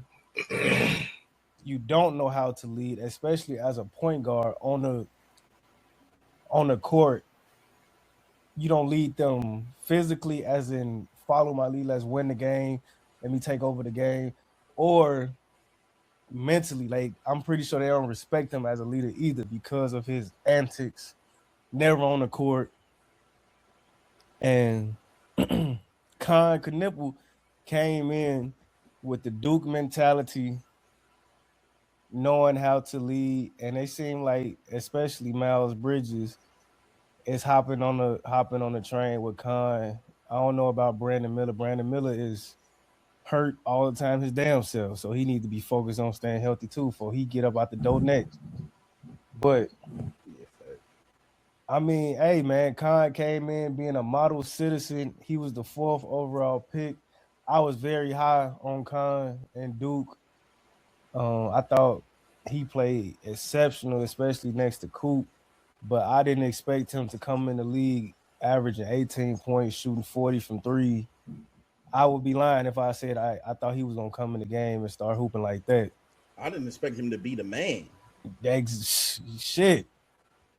It wasn't no man in Charlotte. I think it made it probably easier because when he got there, he probably seen how the operation was being run with LaMelo behind the wheel. He was like, oh, I'm finna take this shit over. He probably came in you know how them niggas from Duke, they come in the league NBA ready. You know, he has all the tools. He's slightly athletic for a white guy. Slightly athletic. He got some wiggle to him. He can ball handle. He plays, make, shot create. Haven't seen too much defense, but I haven't seen anything bad about the defense. But hey, it's looking like a nice cornerstone. At least something to build around. I say him and B Miller. But B Miller can't even stay on the damn court. But with him, the only good that's thing really what's about fucking. Brandon That's really Miller, what's fucking this shit up, Brandon Miller, because I feel like LaMelo is definitely halfway out the door, but it's just that Brandon Miller can't stay on the damn court, so they not really able to third wheel LaMelo. You know what I'm saying? So it's like I said when they drafted him that was the right pick because he's gonna come in to get all that dumb shit out of there. And a lot of that dumb shit is looking like about to get out of there. he is the dumb shit. LaMelo is the dumb shit. Yeah, but you know how like I don't want to call him a rotten apple, but you know the saying, right? So it's like LaMelo has influence on other niggas on the team. So the dumb shit that he be on, they are going to entertain more without a Con Knipple on the team, right? So with Con being there, it's like it's business, you know what I'm saying? But with LaMelo, it's all play. So this needs to be a wake up call for LaMelo. So it's either you're gonna get down or you're gonna lay down. So either you straighten your shit up and learn how to play the right way, or you're gonna be Sacramento or some shit. I think it's too little too late. One, because he has had ample opportunity to change his game. This nigga has been playing the same brand of basketball since his freshman year of high school. Whatever he was doing at Chino Hills, he is playing that exact same way. No regard for his teammates. Like, he gets assists for stats. He don't get assists trying to make the right play. It's just for clicks, to make it look good, and for statistics. So, man, I was very high on LaMelo. I always fuck with him, but I'm sick of his shit. Nigga come out here, play 30 games a year, don't play no defense. You shot chuck, turn the ball over at a high rate, and you don't know how to win games when you're in a decent spot in the fourth quarter in clutch time to have the opportunity to win a game. He can't pull it through. He's making poor decisions. And shit, if I'm ownership, especially after he got this bread, I got to get him up out of here as soon as possible. You know, the market is probably some shit for him at the moment, especially with his health in the past few years. But I just give me 2 picks and you can have it. But then you got Brandon Miller, though. You know what I'm saying? So because it's like Brandon Miller's supposed to, he was supposed to be that 2 to LaMelo, right? So now it's like he's supposed to be that 2 to Con, but he can't stay on the court. So it's like, I feel like they're trying to give him a little bit more leeway because they might have a injury prone, dude that I don't want to say they wasted a pick on, but it just happened to be, someone who has the skills, has the potential, but can't get that injury bug off. I'm gonna give B Mill the benefit of the doubt because majority of his injuries have been upper body. I'm pretty sure it was his wrist last year that took him out for most of the season, and I think this year was his shoulder. So, and I remember seeing him go down with the wrist injury last year. So, I give him a little grace because I ain't saying just because it ain't your lower leg or your ankle or your feet or anything, it don't mean nothing being on the floor. But LaMelo it's every single time that nigga gets hurt. Every time it's his ankle. Every time. So that's a super red flag. B Mill, he still got a season or two. He got this season and next season to prove. Once you got that rookie contract, that shall prove it. Of course, that shall prove it is. Prove what you worth to the league. So he still got another year and a half to prove that he can be there long term. But LaMelo, that ship has sailed, especially with Khan now. Now I don't even give a fuck. I can sell you low because I got Khan right here. We still gonna be ass.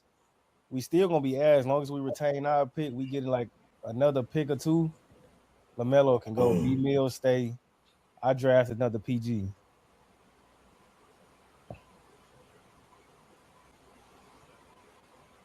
All right, Dux, what you got? You got anything to add on that? I mean, other than the fact, other than the injuries and shit like that, LaMelo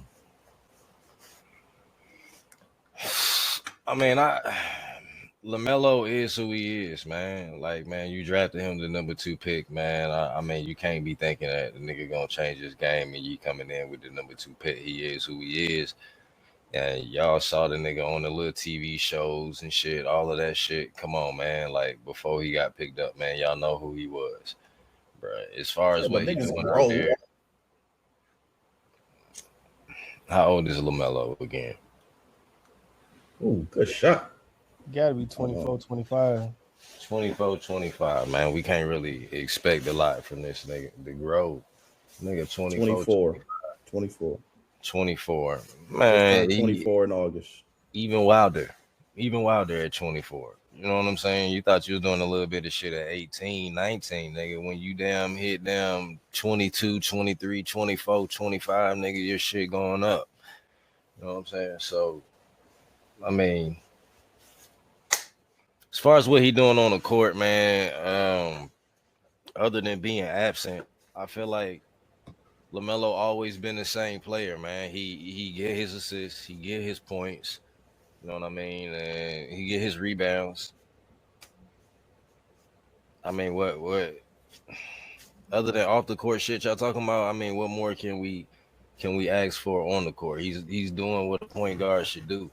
Now, as far as like Knipple and shit, man, I know he doing his thing with the points and shit, but a lot of those games where he's scoring 25, 26 points, all of that shit, that crazy shit, damn, we not winning them games. We still losing. So,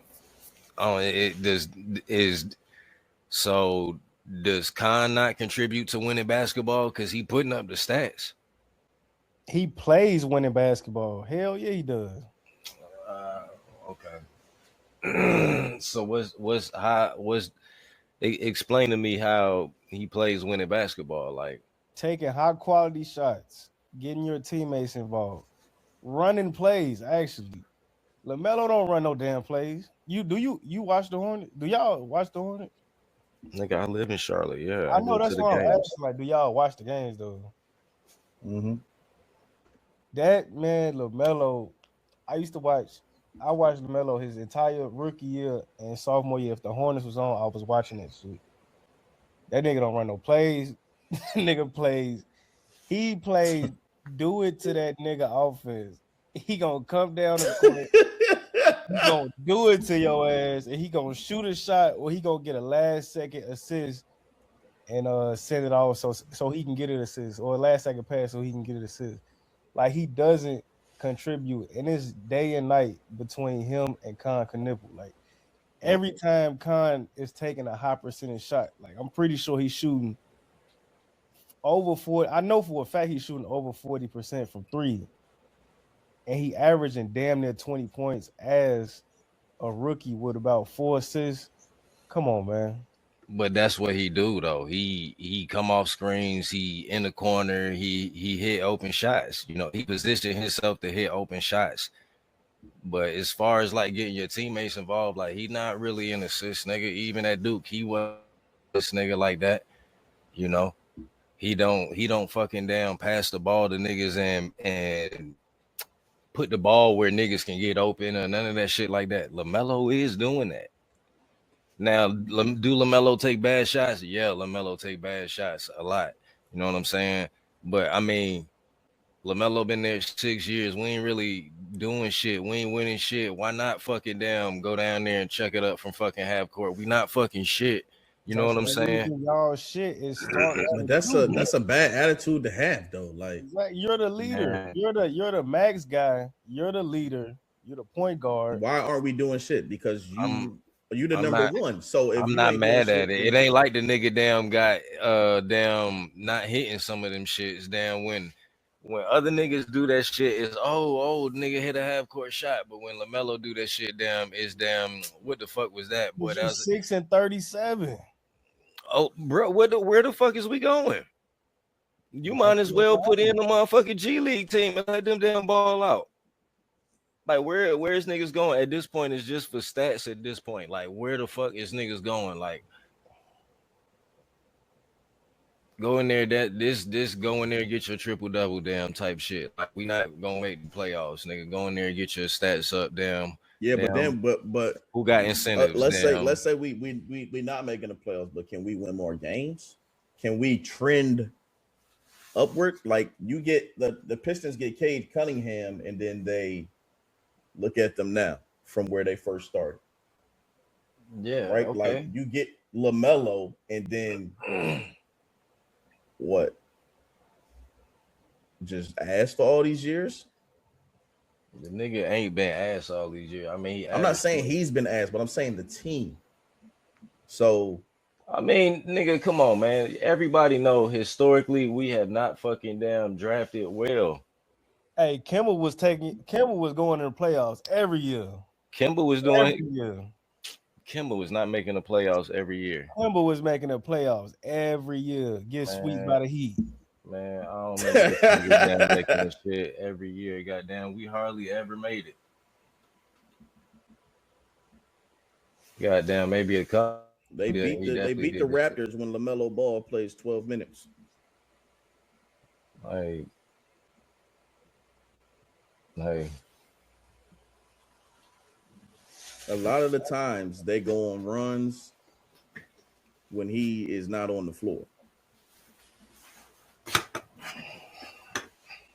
I'm just saying. Come on, bro. We still losing these games, man. The games that he not playing in, we still losing these games. The games that he playing in, it's around. We averaging around the same points from the games that he playing in and the games that he not playing in. Yeah, but what's the difference on the other team scoring? I don't know, but you talking about defense. We talking about them getting your teammates involved and I'm also talking about shots. Pace. I'm also talking about shot chucking, because all that shit matters. Like if you take a bad shot within the first 7 seconds and then the team goes down there and they fucking score, that's on you, right? If you're not using majority of the 24-second shot clock to find the best shot possible, then yeah, you might be scoring the same amount, but you're contributing more to the other team scoring when you bailing them out with bad shots, early bad shots, late bad shots. It don't matter, bad shots, and they off to the races.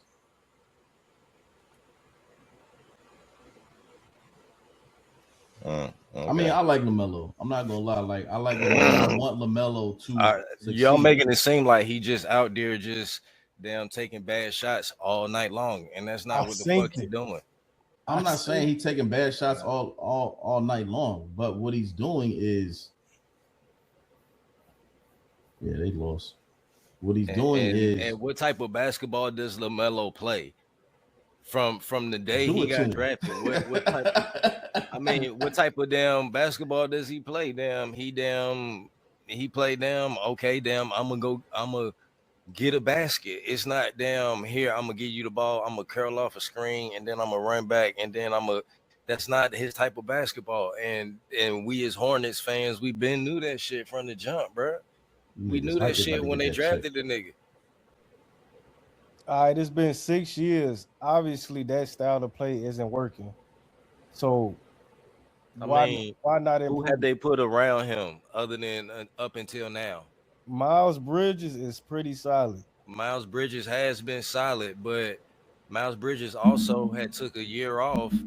Goddamn, when he got in trouble for all of that domestic shit. Damn, so let's not forget that. Damn, PJ Washington was okay doing his thing when he was here, but then they let the nigga go. I mean, like,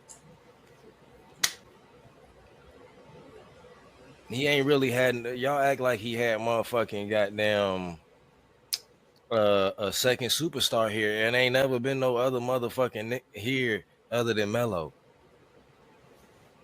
Niggas have made the playoffs with less. He just can't lead a team to that because of his style of play, because of his leadership. Ain't nobody finna follow no nigga pulling up in a green Lamborghini, neon green tattoos. And all Obviously, the whole team following the nigga. The whole team been following the nigga for 6 years. Goddamn, straight to the dirt. Ain't going nowhere. Niggas ain't going nowhere. They figure my boy Charles Lee cans. He probably ain't gonna make it through the year. Another black coach killed by a weak ass superstar. Like, I'm glad. I am so happy when I seen that report, and I don't know where that shit from. Centel. I hope his ass. I hope he gets traded so he can know like this shit is real, and maybe that can wake him up. But I think he's so comfortable in Charlotte, and he think it. What he think is his team. Ain't no expectations. Exactly.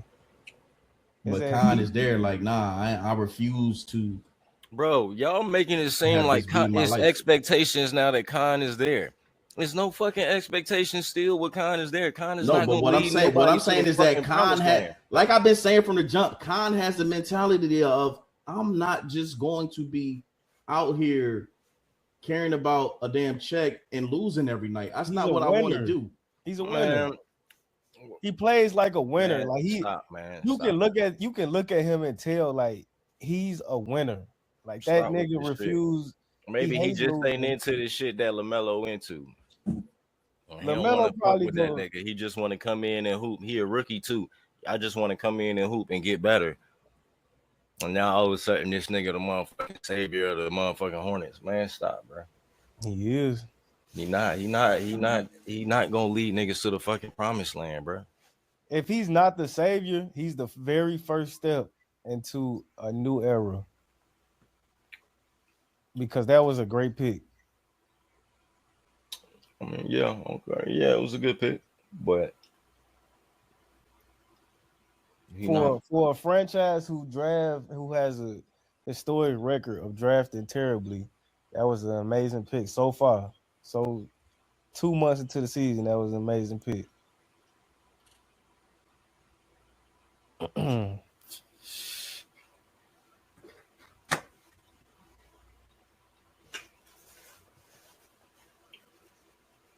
All right.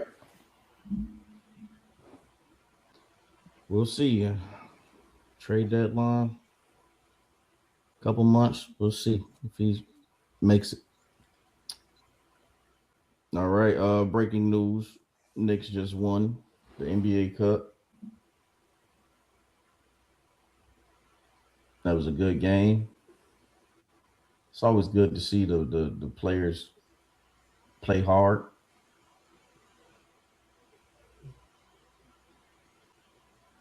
Got money on the line.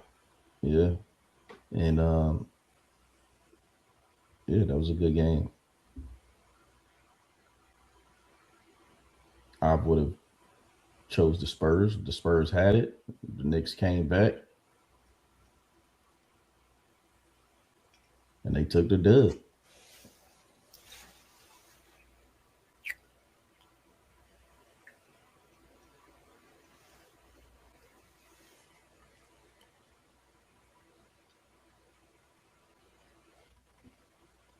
All right. Congratulations. Also, some breaking news today. Terrence Crawford retired. Hung up the gloves. Said he has nothing else to prove.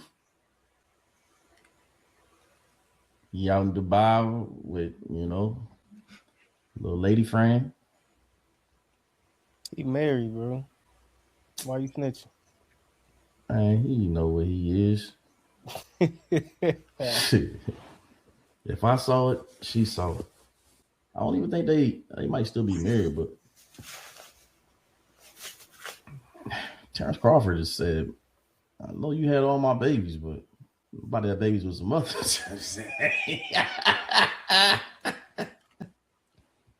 When he get on, he leave your ass for a white girl. It was a white girl? Yeah, she was white. Yeah, bitch, she was weak too. Weak and white. That nigga from Nebraska. Oh man. Apparently, Canelo was trying to get a rematch. Crawford said he wanted 100 M's. And I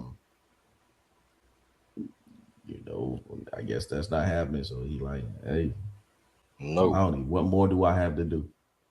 So I think, next he probably get into that exhibition game, you know what I'm saying? Whenever he feels that itch or wants to make some bread, knows. Might fight Jake Paul or something. We don't know. Boxing is in the gutter. Trip. Niggas ain't even doing it for the love of the sport, bro. It's all a money grab. But this, the show is a money grab. They do it for. That's what they do it for. But it's about.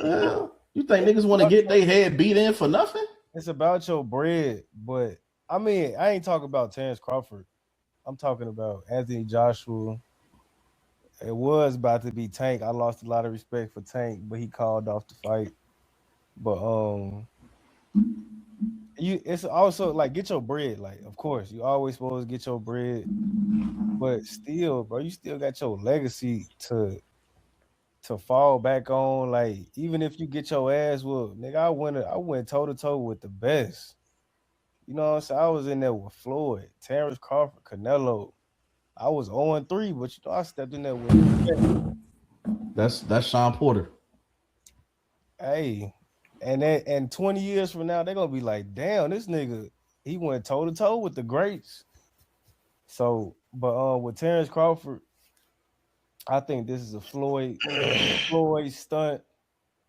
I think he finally has claimed the A spot, the number one spot in boxing, pound for pound, and he pulling a Floyd after what he did with Floyd and Oscar De La Hoya. After Floyd became the main event, the headliner, he also said he was gonna retire. And these niggas not ever retire, especially him being 38. He still got about 1 or 2 more fights. So I say he comes out of retirement only for the right number. If somebody give him that 100, somebody give him that 150. That's crazy. He gonna be back in there. I mean, he got 75. He got 75 for Canelo. So 100 to 150, it ain't really out of this world. But of course, with these boxing niggas, with anyone really, everybody always got a price. So Man, he ain't get no 50. He got what? He got 50. Man, that's just reported. I don't think his actual purse came out. How you jumping up to 75 though? That's just who said it. That's just a report. That's like a rumor. Niggas used to say Floyd got such and such. Floyd used to post his check after the fight. That should have been They say Canelo got 150 and Crawford got 50. Canelo got 150. That's what they're saying. Damn. Right. I see why Canelo want to run it back. You got your ass tightened up for 150 M? Damn. But you know, like I was saying, with anybody, the price is right. So he gonna get back in the field once somebody give him the number that he looking for. Could be 100. Shit, if Canelo got 150, hell yeah, then I want 150. Shit, now give me 2, cause I tighten his ass. I got his ass together, so give me 2. Oh man.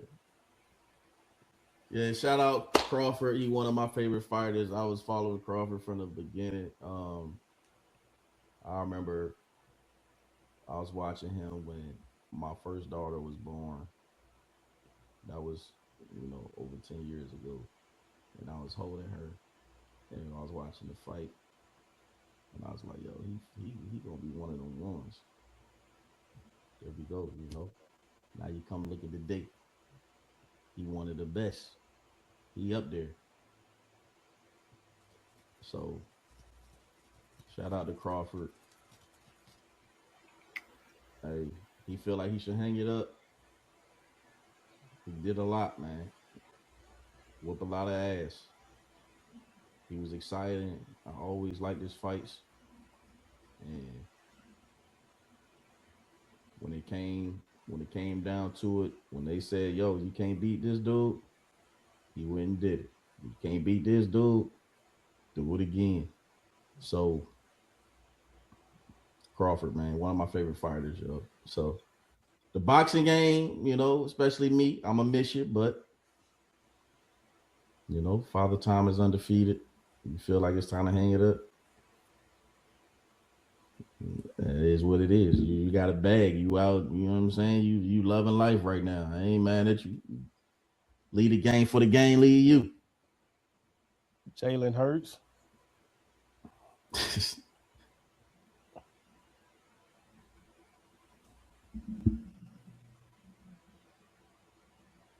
All right, so do you want to do that 25 ranking or no?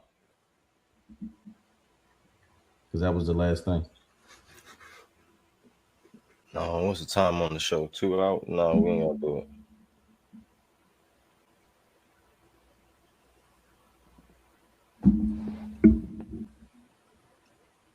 All right. Anyone got anything else before we get out of here?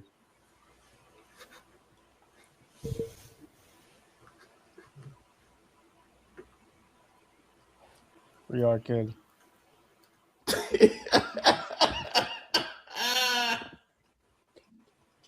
Stop crying, you big baby.